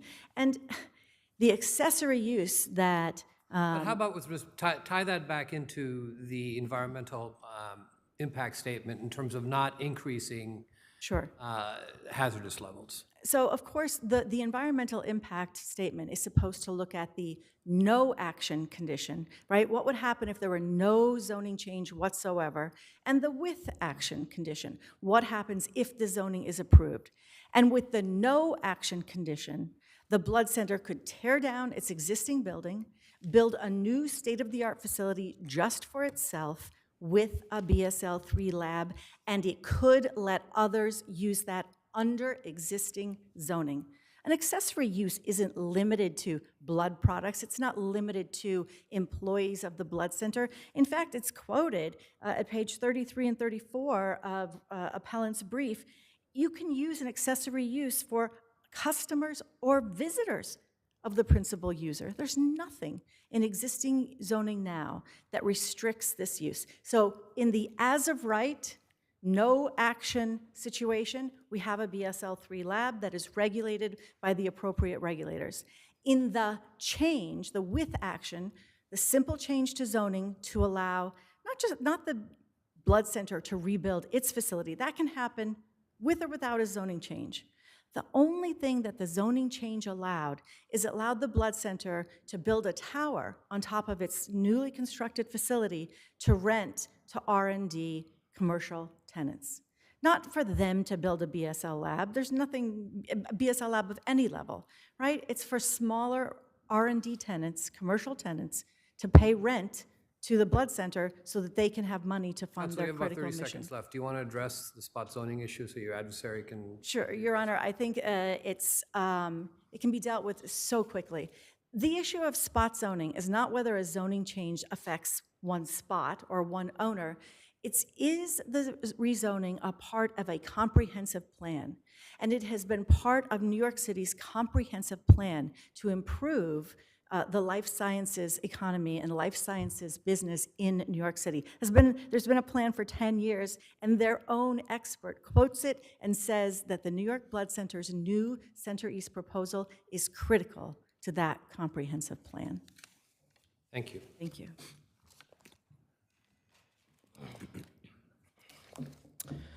Quickly on a few points.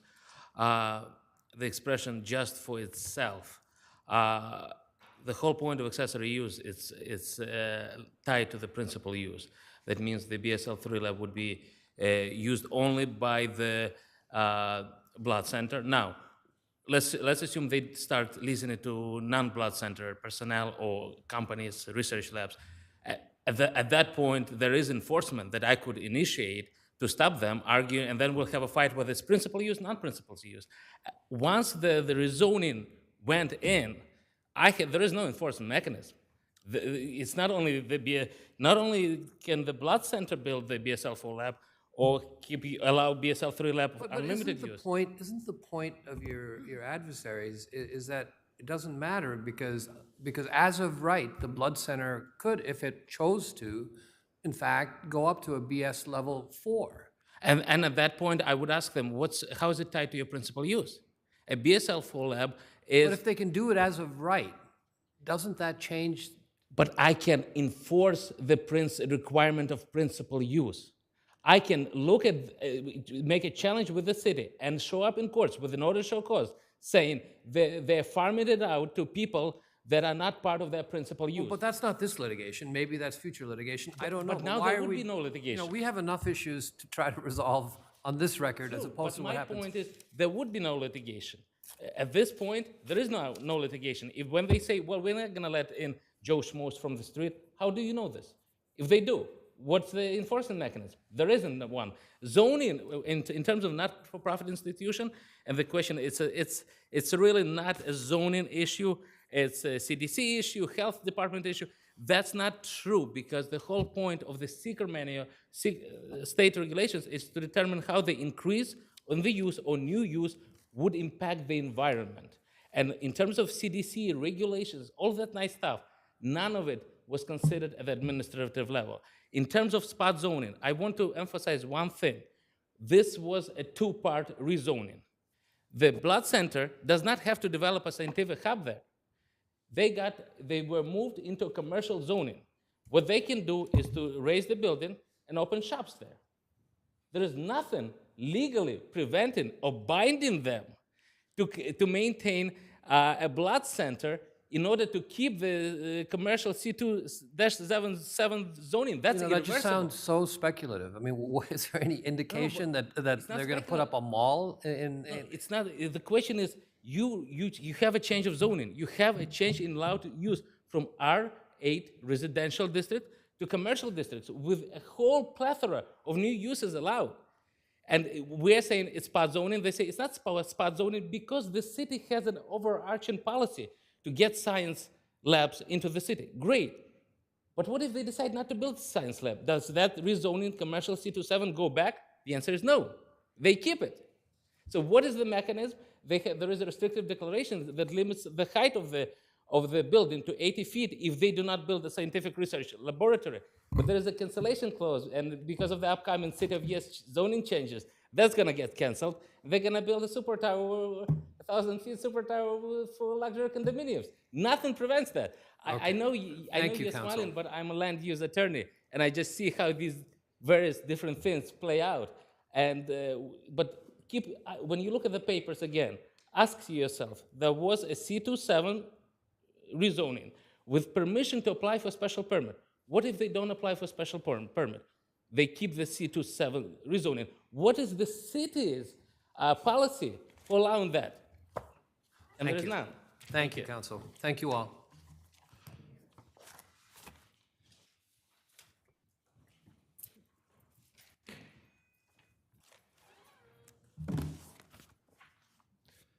Brown versus Window King.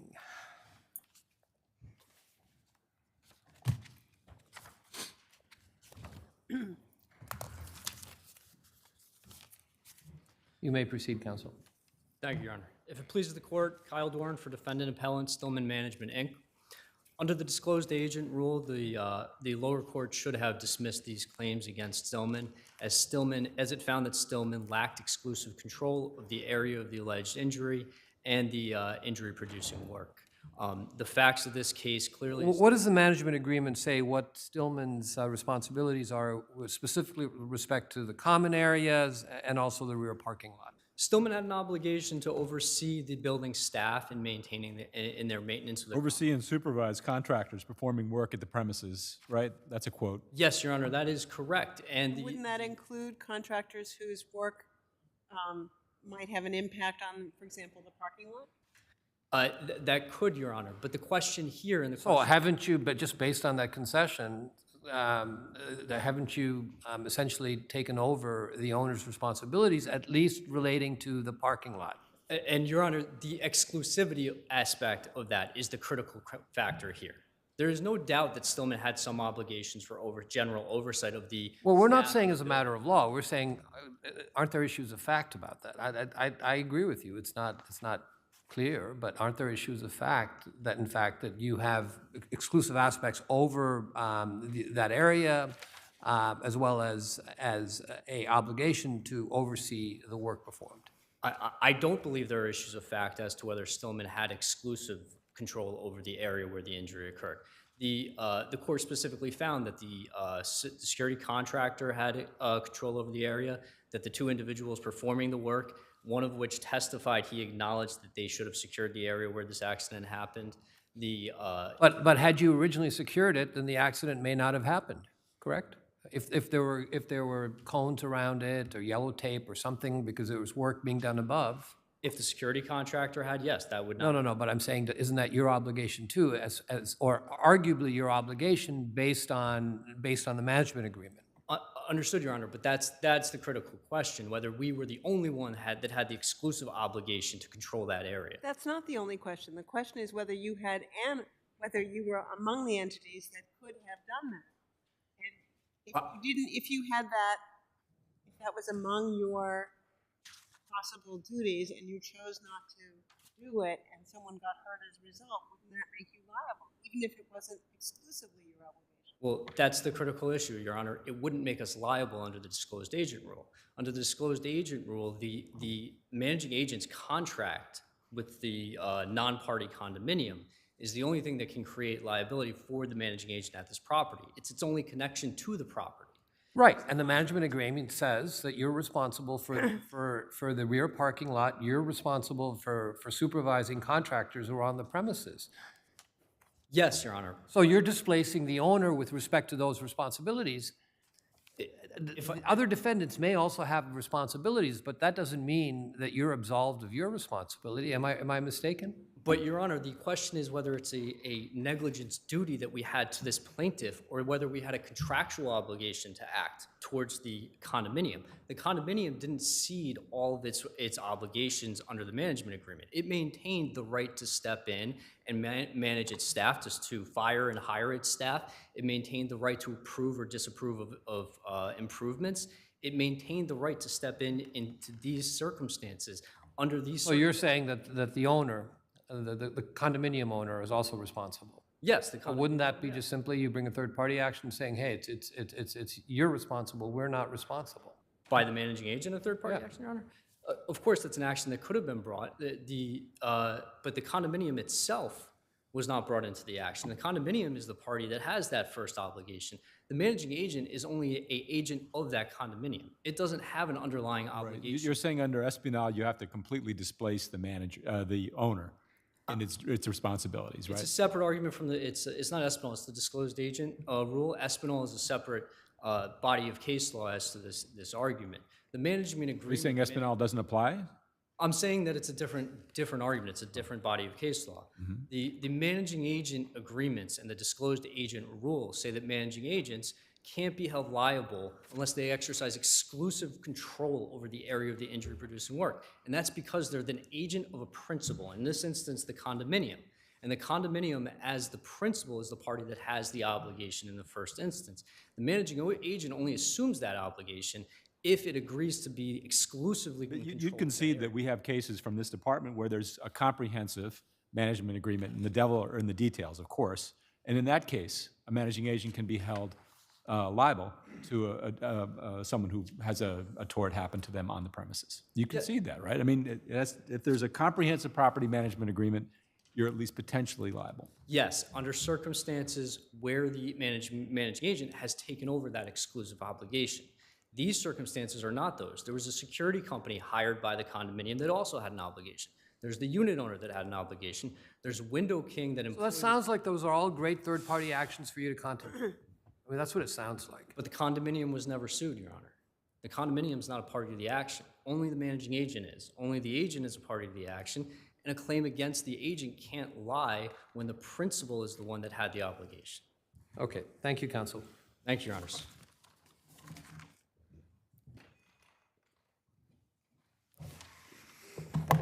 Minutes each.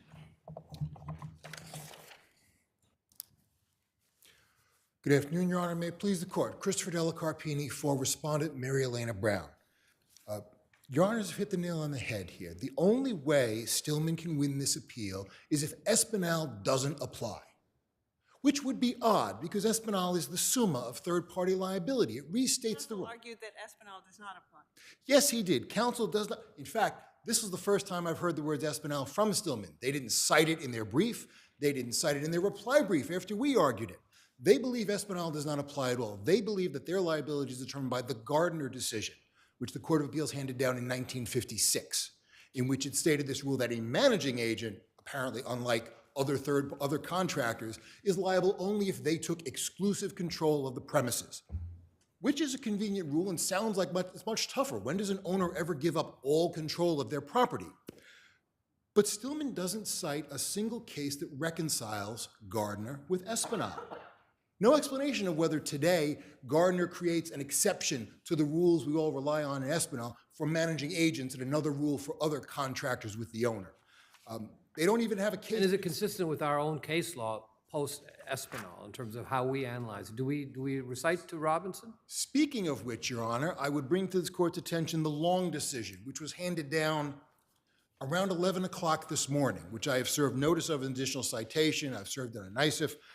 In the Long decision, This court affirmed denial of summary judgment to a property manager and owner in a personal injury case on the premises where the lower court had found issues of fact on, among other things, whether defendant entirely displaced the employer's duty to maintain the premises safely. There is no mention of Gardner. Now, they do cite the Hakeem decision from this court from 2011. They don't cite anything more recent. I think the way the court can reconcile these two Court of Appeals decisions is to recognize that Espinal either implicitly overrules Gardner or the two cases don't really conflict. That there is one standard for a contractor's liability to persons injured on the premises, and that it is phrased just the same. This test in Espinal, whether that contractor has entirely displaced the duty of the owner, is the same as what Gardner was talking about with exclusive control. And on that, getting to the record finally, Justice Stewart was clearly right. There's issues of fact here as to whether Stillman had entirely displaced the owner's duty to maintain these premises safely. Well, at least specifically as to the rear parking lot where the accident occurred. If to nowhere else, and if there were any doubt about whether the parking lot in the back was a common element, Stillman's own employee, Miss Ortiz, who testified for them at deposition, clears that up. I'd point to page 906 of the record. She does this quite succinctly. Question, was there a parking lot behind 300 High Point Drive? Yes. Question, was that considered a common area? Answer, yes. The test is clearly inherently entirely displaced under Espinal. I think under either test, there's issues of fact as to whether Stillman is liable here. Thank you very much. Thank you.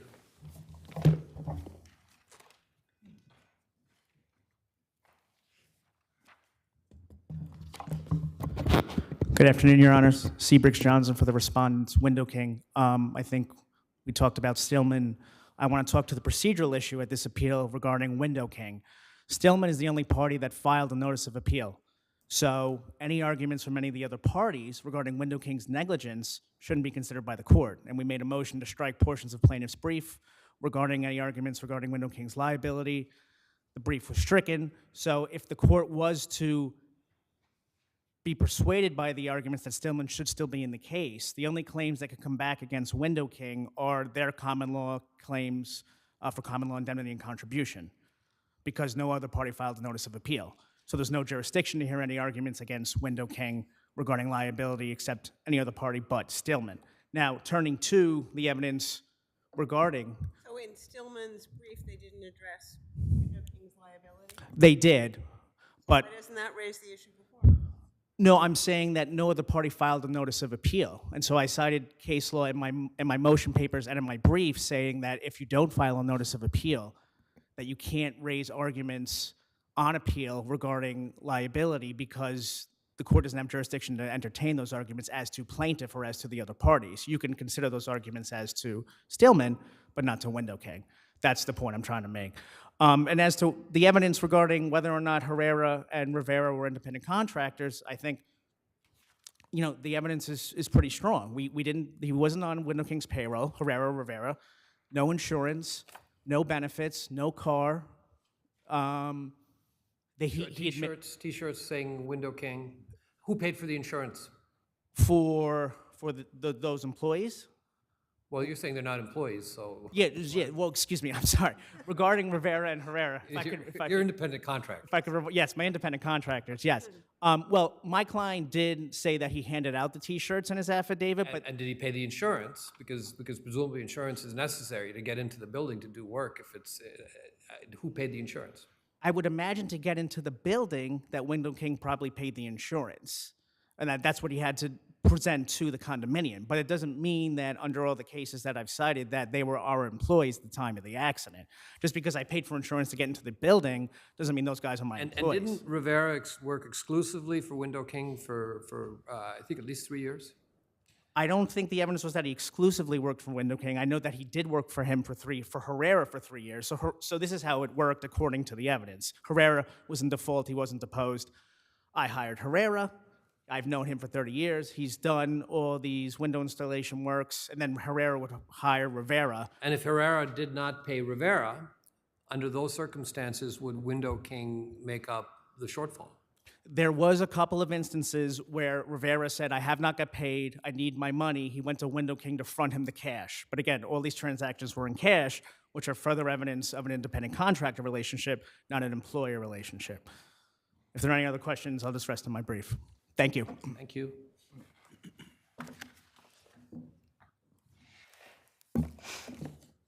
Good afternoon, Your Honors. My name is Yelena Genshinok. I represent defendant respondent Wilson Rivera. Don't want to be redundant in my arguments of my co-counsel or of plaintiff's counsel. It's our position that Stillman owns a duty of care to the plaintiff and breached this duty by failing to fulfill its obligations under the contract. It is our position that the plain language of the contract shows that Stillman had exclusive control and comprehensive control of the parking lot and of the other common areas. And so by Stillman entering in this exclusive and comprehensive maintenance agreement, it displays the owner's duty to safely maintain his property. And as such, under the law, Stillman can be held responsible with third parties like the plaintiff herein. Under the contract, once again, Stillman was required to do, rounds on the property to make sure everything was safe, to make sure that there was no hazardous material in the parking lot. They failed to do this. They failed to fulfill their obligations under the contract. And in this way, they are liable to, or can be liable to the plaintiff herein. And we ask that you uphold the decision of the lower court and find that there's an issue of fact with regards to Stillman's responsibilities under the contract and whether these responsibilities took over the responsibilities of the owners in this case. And if you have any further questions, I will rest. Thank you, counsel. Thank you.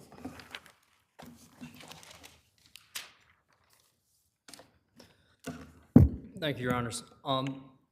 I just start with addressing the Espinal argument. The disclosed agent rule is an agency rule that deals with a principal and an agent, and Espinal deals with contractors that are hired to perform specific tasks.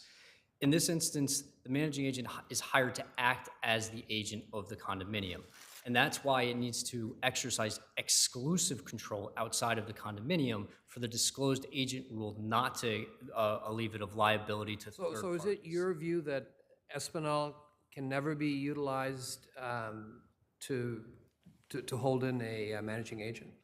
I can't say never. I'm sure there's a factual scenario where that potentially could happen, but under a management But you're agreement- saying that it has to be exclusive means exclusive in every aspect.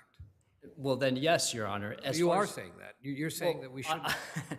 I struggle to use the absolute never under any circumstances, but under these circumstances and in the typical circumstances where a managing agent is sued for the acts or some negligence that the principal is liable for, then yes, I do agree that Espinal would not apply, that it is the disclosed agent rule that applies, and under the disclosed agent rule, there must be exclusive control by the managing agent over the injury-producing act, which is the way this court has held in every single case that it's analyzed this. Every time the managing agent has been found liable, there has been exclusive control or seceding of that control by the principal to the managing agent. As to the holding as to Window King, Window King admitted that it employed these two individuals in its pleadings. The testimony at a minimum created an issue of fact, as did the testimony of the unit owner, who said he understood them to be Window King employees. Finally, Your Honors brought up a perfectly... But also, I think the managing agent's employees also believed, didn't they, that they were employees of... Yes, Your Honor, and then the insurance requirement that Window King presented held it out as if Window King was the one performing the work for the condominium unit owner at the condominium. And lastly, I meant to address this prior, and I apologize. The lower court did find that Stillman did not exercise exclusive control of the area or the work. That was a finding. It was not an issue of fact in this matter. The only question is whether with that finding, that exclusive finding, does Stillman remain, can Stillman be liable under the disclosed agent rule? And I submit to Your Honors that it cannot be under that rule. And as long as that rule is good case law, that the claims against Stillman should have been dismissed. And finally, Window King remains in the case under the inherently dangerous work exception. The work that was being performed is clearly inherently dangerous. It put at risk pedestrians underneath the window that the work is being performed from. That exception usually is, you know, dynamite and the crazy stuff, right? I mean, the really. Excavation. That's not here. This is just replacing windows. All the work's done from the inside, if I'm not mistaken. He's replacing windows above a pedestrian walkway where someone potentially could get hit by a falling screwdriver. He wasn't outside the window, but it was an unusual event where the screwdriver fell out the window, but that wouldn't be in the normal course of his activity to toss tools out the window. Not to toss tools, but to place a window outside, to have a window removed from the exterior. It puts at risk anyone underneath that work being done of potentially falling objects. It's the same arguments that all the parties are making that my client should have secured the area. Is the same reason that it's inherently dangerous activity.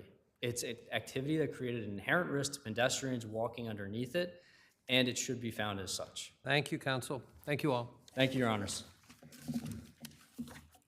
Versus Baker.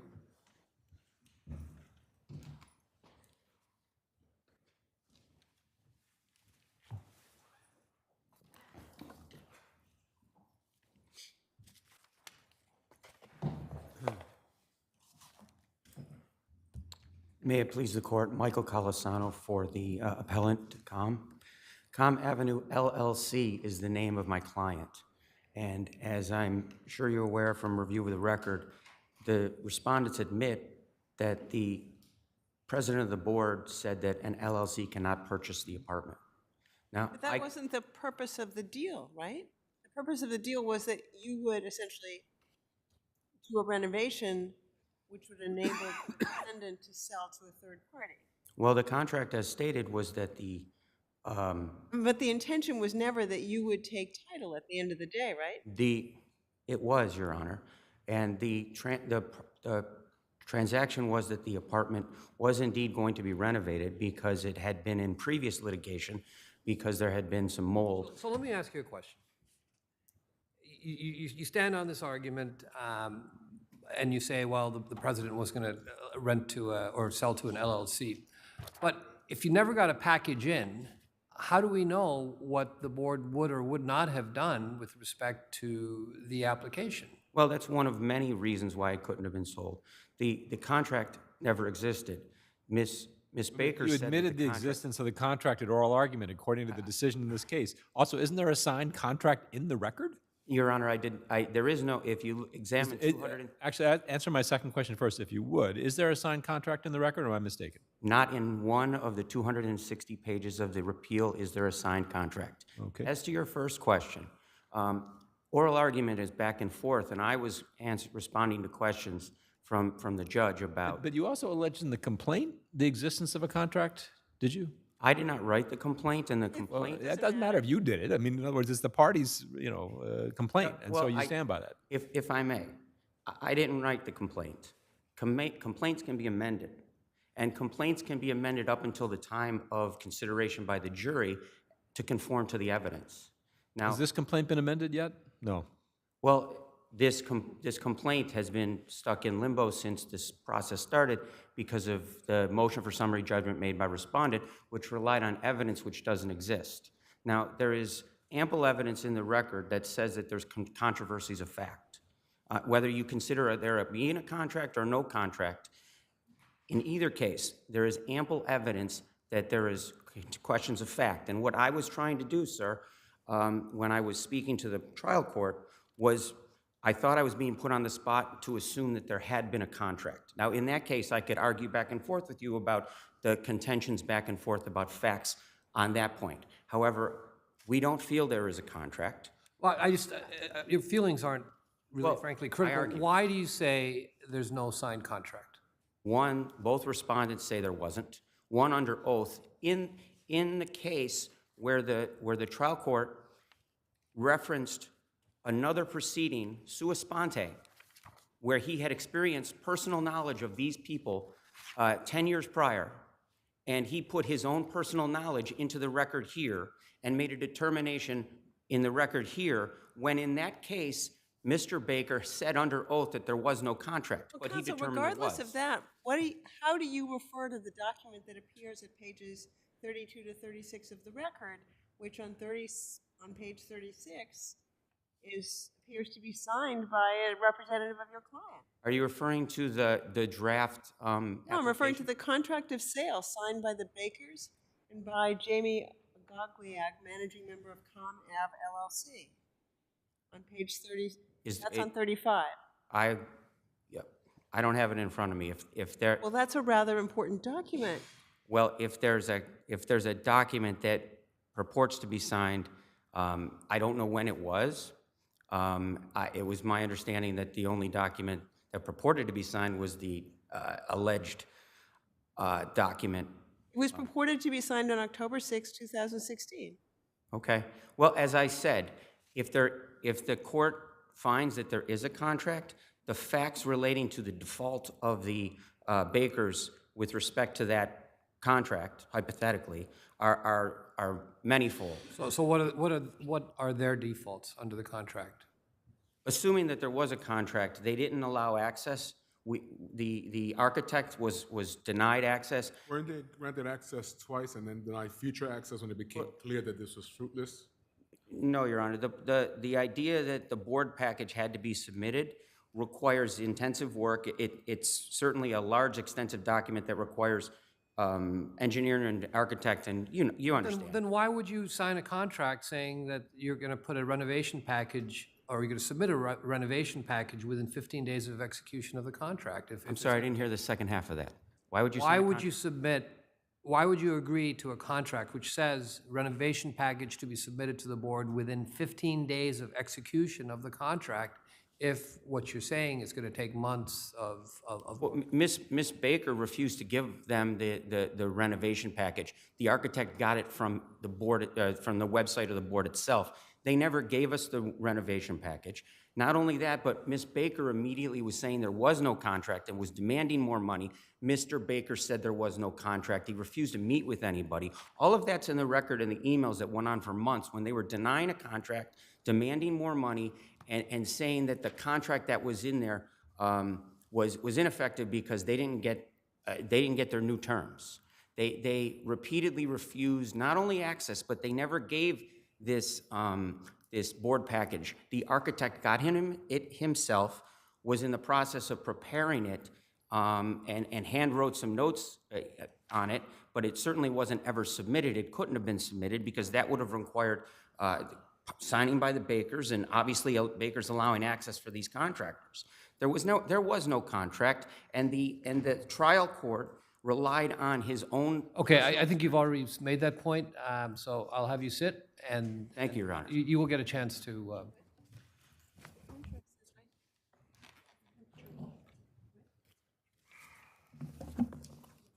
Counsel? Good afternoon, Your Honor. My name is Derek Woolman. I'm counsel for the respondent. So can you clarify issue of a contract, no contract? There's no issue. Is there a signed contract? There's a signed contract in the record. There's a complaint that alleges breach of contract that actually recites there is a contract and when it was signed, and that's a verified complaint by the attorney at the time. And there's the statement in open court by Mr. Colasano, all of which are judicially acceptable admissions. They're formal admissions that are binding on the appellant here. There's no issue as a matter of law. Did your clients provide the package as required under the contract to plaintiff? They did, absolutely. Norman Baker testified or alleged that he had given it immediately upon signing the contract at the appellant's office, and there is absolutely nothing in the record that contradicts that. As a matter of fact, the affidavit of the movant, of the opponent plaintiff, studiously avoids ever saying he didn't get the package. He then reverts to saying, oh, there was no contract, but he never denies that he got the package at all. And this idea— Was the complaint ever amended to allege that they were mistaken in alleging that there was a contract? Absolutely not. As a matter of fact, at oral argument, there was an admission. It's in the contract. It was in the papers. And Mr. Colasano said, yes, there's a contract. So there was never even at that point any statement, oh, we want to amend. Never existed. So if that is just a red herring, The next issue that's brought up is, again, there's no issue on timely delivery. Again, it's just made out of whole cloth. Well, the next issue brought up is the fact that your clients thwarted the plaintiff's people going in to do what they needed to do in terms of preparing for the renovation. Yes, and there the court below correctly found also, there's no evidence that they were ever thwarted. If you look at the architect's affidavit and the contractor's affidavit, one, you'll notice they're identical. Second, you'll notice there are no dates, there are no times of when they did get access or when they allegedly didn't get access. There's no statement that they were thwarted or frustrated in preparation of the board package. Nothing in the plaintiff's papers say they were thwarted either. There's never an allegation that they were frustrated in their purpose. So there's nothing there. Even if they were denied access at some point, doesn't mean they couldn't do their job. And as a matter of fact, 7 months later, they produced a board package. There's not much more to say about that, except when Mr. Colasano says the Bakers never gave a package. There's nothing in his brief that alleges that. There's nothing in any of the papers below or in the record that alleges that. It only came up on re-argument out of whole cloth, and it shouldn't even be considered. Finally, the statement that Mr. Baker said there was no contract is at best cute, because if your honors look at the page, it's the last page of the record, Mr. Baker is asked, is there a contract? He was shown a document, says no. His attorney then redirects, shows him a document and says, does this refresh your recollection? He says, yes, there was a contract. He's looking at it. I have nothing else, Your Honor.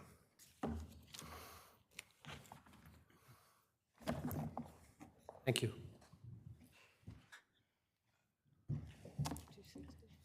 Your Honors, this case reminds me of the old movie, The Producers, or the joke about the Brooklyn Bridge.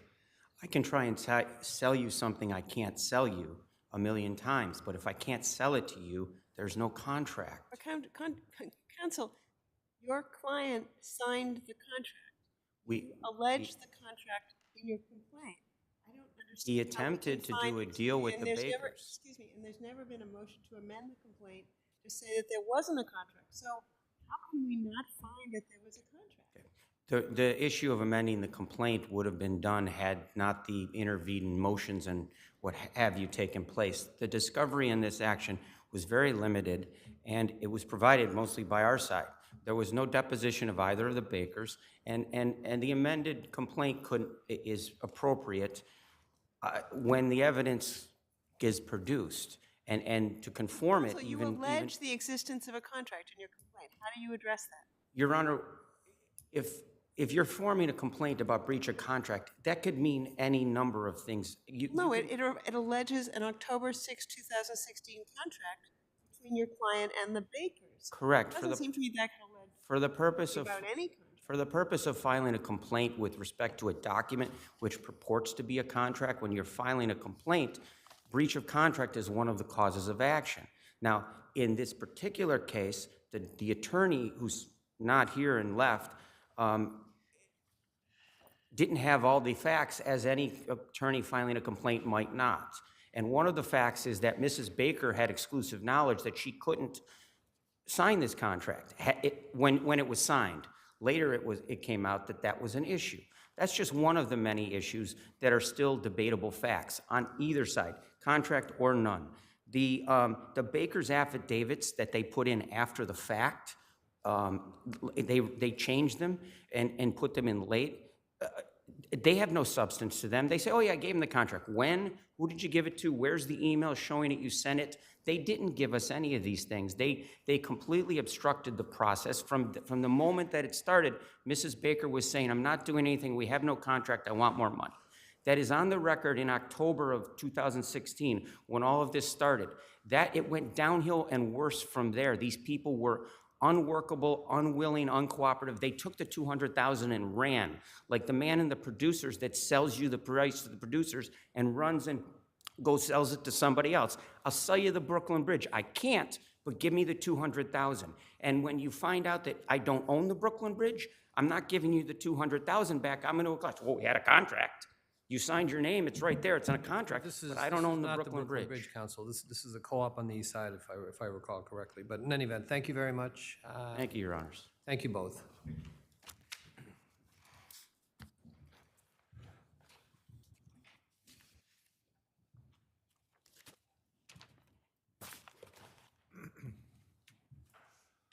Okay, Smartmatic versus Fox. Okay, folks, you scared everybody away. Last but not least. Last but not least. Thank you, Your Honors, and may it please the court, Erin Murphy on behalf of the appellants. Smartmatic is asserting privilege here over a series of text exchanges between two non-attorney corporate executives that one of those executives tried to destroy any record of to ensure that it could not be used against Smartmatic in the litigation that it was about to commence against my client.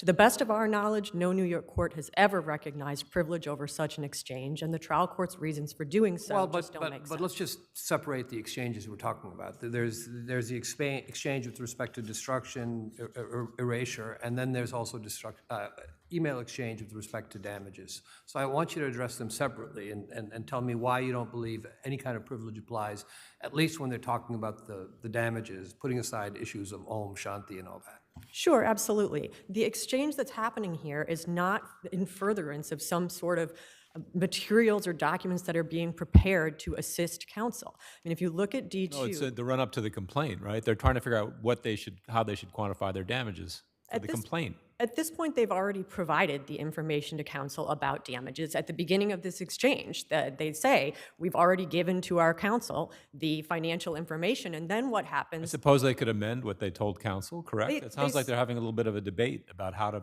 quantify their damages. They are having a bit of a debate here, but there's no indication in this debate that they ever say, you know what we should do? We should take this and bring it all to our counsel. It instead, I know you want me to separate the two, but I do think it's relevant that it concludes not with, let's get Eric on the phone with us, but instead with, let's delete any record of this exchange ever having happened.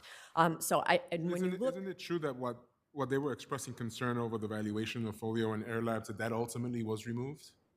They are no longer seeking damages on that basis, but they haven't removed allegations about those companies from their complaint, and they remain relevant. The point is that what was being expressed concerned about in this chain, it had an effect on what the attorneys did with regards to the complaint. Oh, no, they were not removed from before the complaint was filed. They were removed about 2 years later after we kept seeking discovery about those companies, and they apparently didn't want to respond to our requests.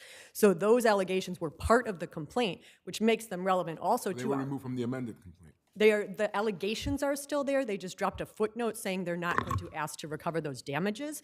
And they do remain relevant to our counterclaim because the anti-SLAPP statute asks whether a lawsuit was commenced or continued without a substantial basis in fact. So what they made us litigate for 2 years is relevant even if they ultimately drop that. But I do want to make clear also that this exchange is not solely about Folio and Air Labs. It continues on. There's really essentially like about a 12-hour break, and then the exchange picks back up. And at that point, they're talking about the complete analysis of valuation, not about the aspects of the point my colleague made, and I guess I just keep going back to that, is that it's an email exchange between two high-level executives to discuss damages that are going to be asserted in a soon-to-be-filed complaint. I can't think of anything more privileged than that exchange between them. With respect, Your Honor, the privilege just hasn't been extended to the context of non-attorney. These are employees of the party. They are classic fact witnesses. Are you saying that if they're not, so there has to be some linkage to an attorney? There has to be some linkage to an attorney. Does the attorney have to be present during the conversation? No, for it to be attorney-client privilege. It's not attorney-client privilege. We're going for trial preparation privilege. That's what we're trial preparation privileges. It's not our position that the attorney has to be present, but you have to be preparing materials for the attorney. And that's what's just not it's evident from this exchange, that's not what they're doing. They're not saying, let's revise what we just gave our counsel. Let's put our heads together and come up with a different Excel spreadsheet to give them. There's one executive is saying, I'm really worried that what we gave them may not be right, and the other one's saying, let's not talk about this in a written format where there might be a record of it. That is not material being prepared for counsel. And I think it's important to step back and remember the point of the D2 trial preparation privilege is ultimately to protect that zone for counsel to operate in. It's about protecting counsel's ability to work with third-party experts, third-party consultants, what have you. So if you have materials that were in fact being hidden from counsel, you're just miles away from what the privilege is about, since it has nothing to do with protecting anything going back and forth between client and counsel. If anything, this kind of claim of privilege undermines what the privilege is all about, because it's essentially rewarding a party for not being candid with their counsel, that they have legitimate concerns about allegations that they have just told their counsel to put in their complaint. Don't we have to read this exchange between Mr. Mujica and Mr. Piñata in the context of their counsel's affidavit, Mr. Connolly, saying that they were working with him and the rest of the legal team to develop the damages aspect of this case? I mean, he'd sent them a proposed draft complaint, and they asked them to review it further. So why is this not a conversation undertaken at the behest of counsel to develop issues for litigation? Because this particular conversation just isn't part, I mean, we're not disputing that there was a back and forth with their counsel about damages, and we didn't ask for any of that material where they actually are communicating with counsel. We haven't asked them to produce what they gave counsel about damages. We understand that all of that back and forth, or any materials that these individuals prepared and gave to their attorney in the course of that back and forth, are in a different category. But this is a separate exchange between non-attorneys that they intentionally did not involve their attorney in, and in which they were not preparing any type of materials at all. But the predicate, I'm just looking at the first page, record page 563. Bro, can you please send me all the Excel files you sent to Eric, which I'm assuming is the attorney misspelled. And then Mr. Conley then has an affirmation saying what he says, which we're working together. And that's what this seems to be about, except for when we get to page, and I'd like you to address that, to page, record page 567, where their statements are more problematic. Sure, and I think that is critical to the analysis as well. Both, obviously, we've raised a crime fraud exception argument here, but I also think it goes to whether a privilege should apply in the first place. That is a threshold issue. What privilege would apply to statements about we shouldn't leave this up on WhatsApp, in fact, delete it? I mean, what privilege would apply to that? None whatsoever. And I think that the fact that this exchange, this entire exchange ends with that, is relevant to whether the entire exchange is privileged, because for it to be material prepared to assist your counsel in litigating your case, you have to have some intention of sharing it with your counsel.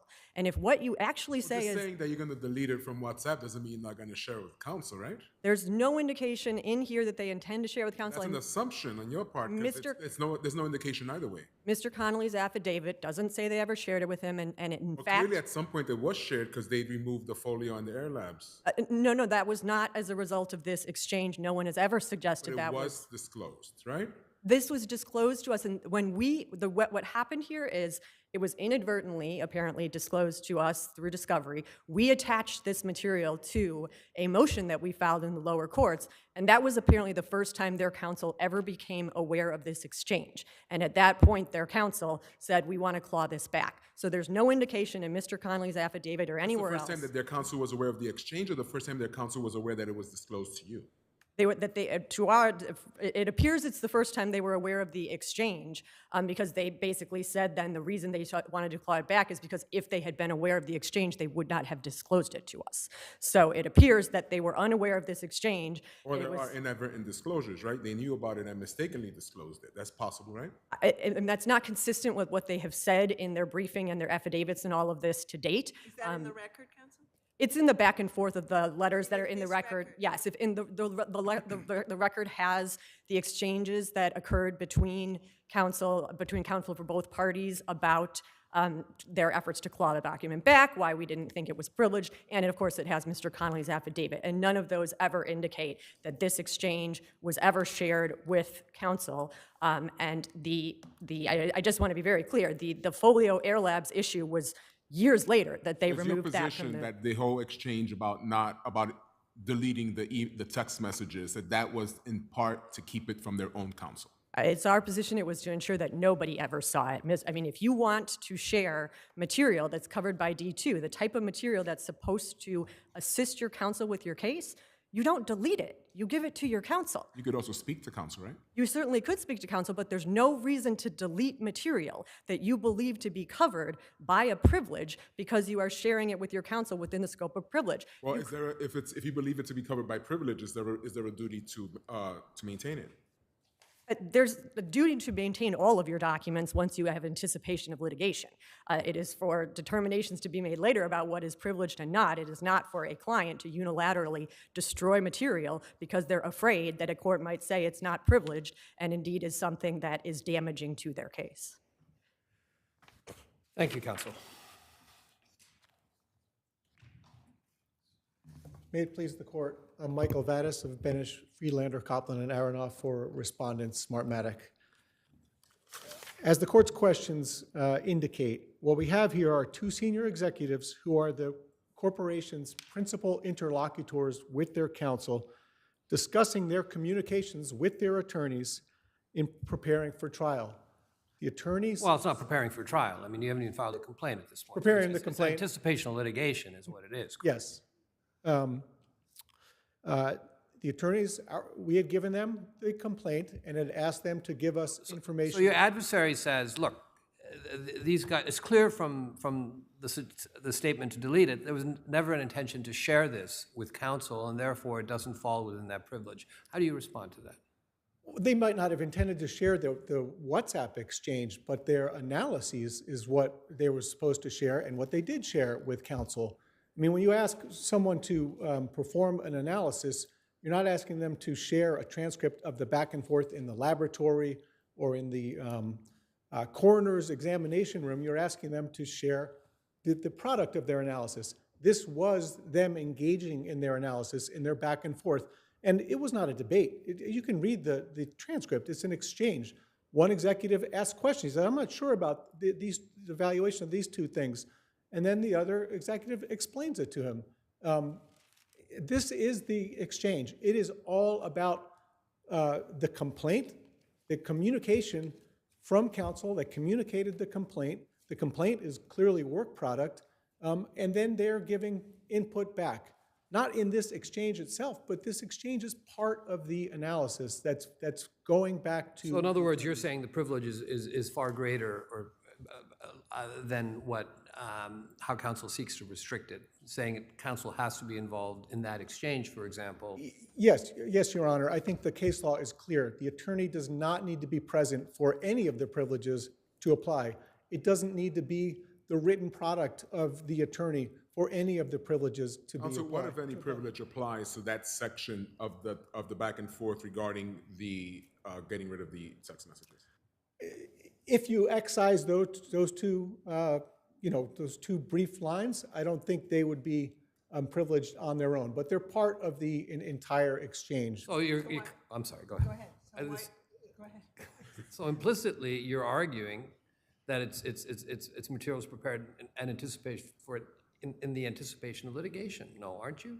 Yeah, that's our first argument.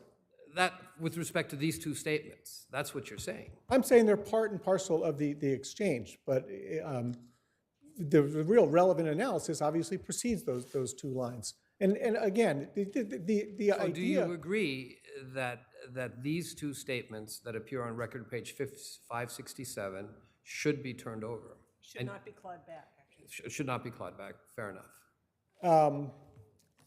I don't necessarily agree with that, Your Honor, but... Based on what? What privilege applies? That they're part of the conversation, but I think that would... Deletion, your clients are under a litigation hold, so you're suggesting that the rule in this state is that discussions about deleting emails is somehow materials prepared in anticipation of litigation? Or No, Your Honor, I'm not taking that because position. that would be an extreme position to take. It would, and that's not my position. But I also want to Why would it address not something. be appropriate, I mean, if we were to claw back the rest of, if we were to permit you to claw back the rest of it, why wouldn't it be appropriate for us to not permit you to claw back those, those two provisions, those two paragraphs, or, because I think to not do that would suggest to corporate executives that when there's a litigation hold, they can choose willy-nilly what to delete or not delete. Your Honor, I think that would be reasonable. I don't think that we would argue against that.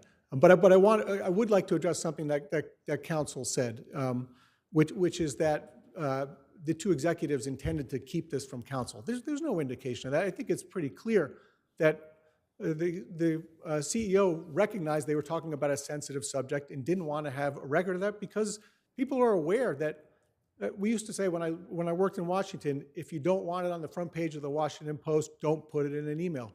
Things get hacked, things get turned over inadvertently, as this did.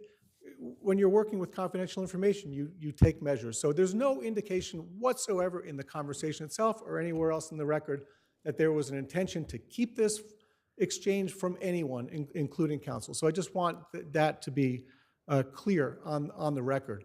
And again, I think clearly there's no substantial need. There's no undue hardship for Fox to get information about the valuation. They've already deposed the CEO twice. They have another deposition coming up.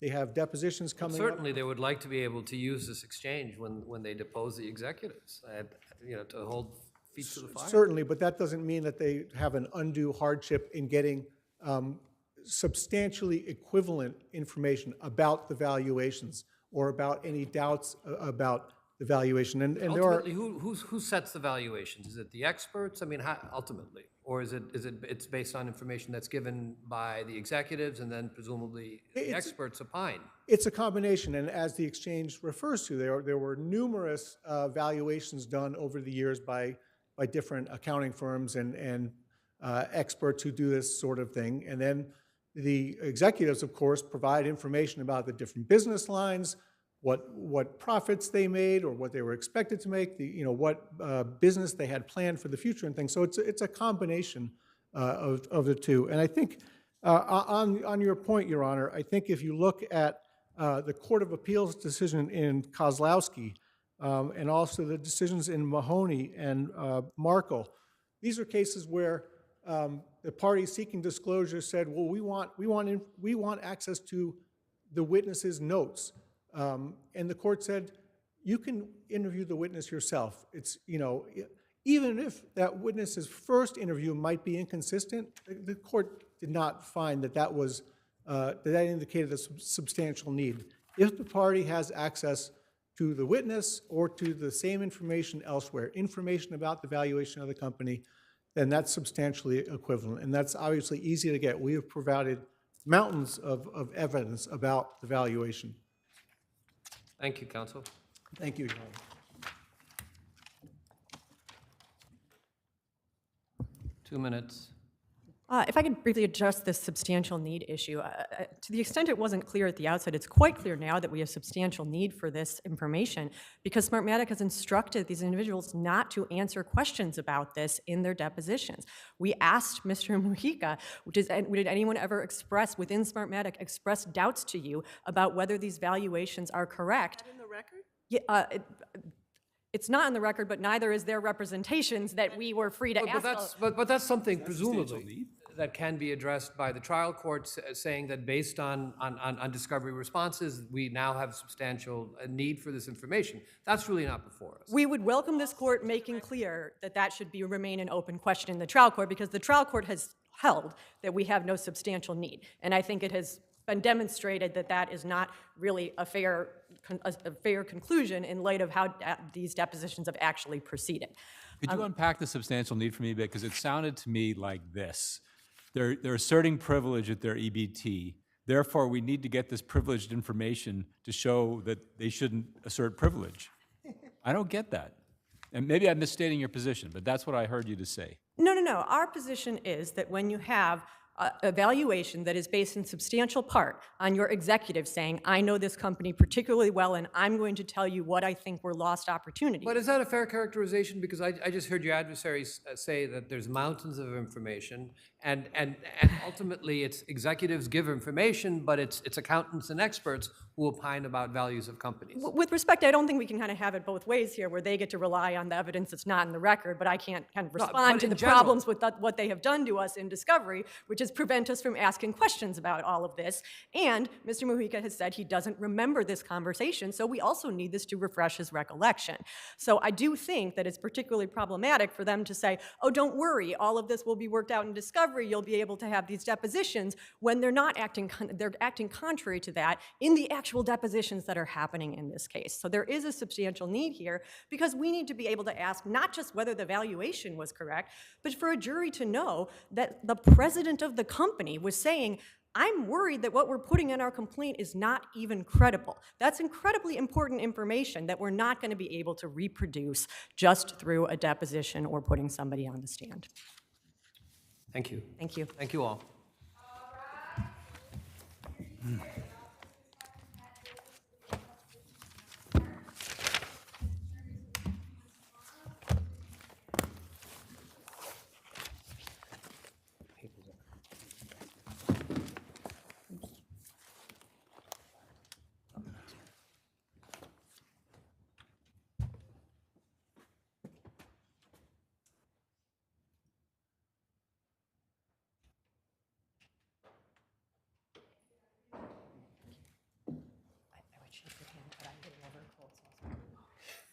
Nice. Hope you get better. Can't believe that one case must have gotten about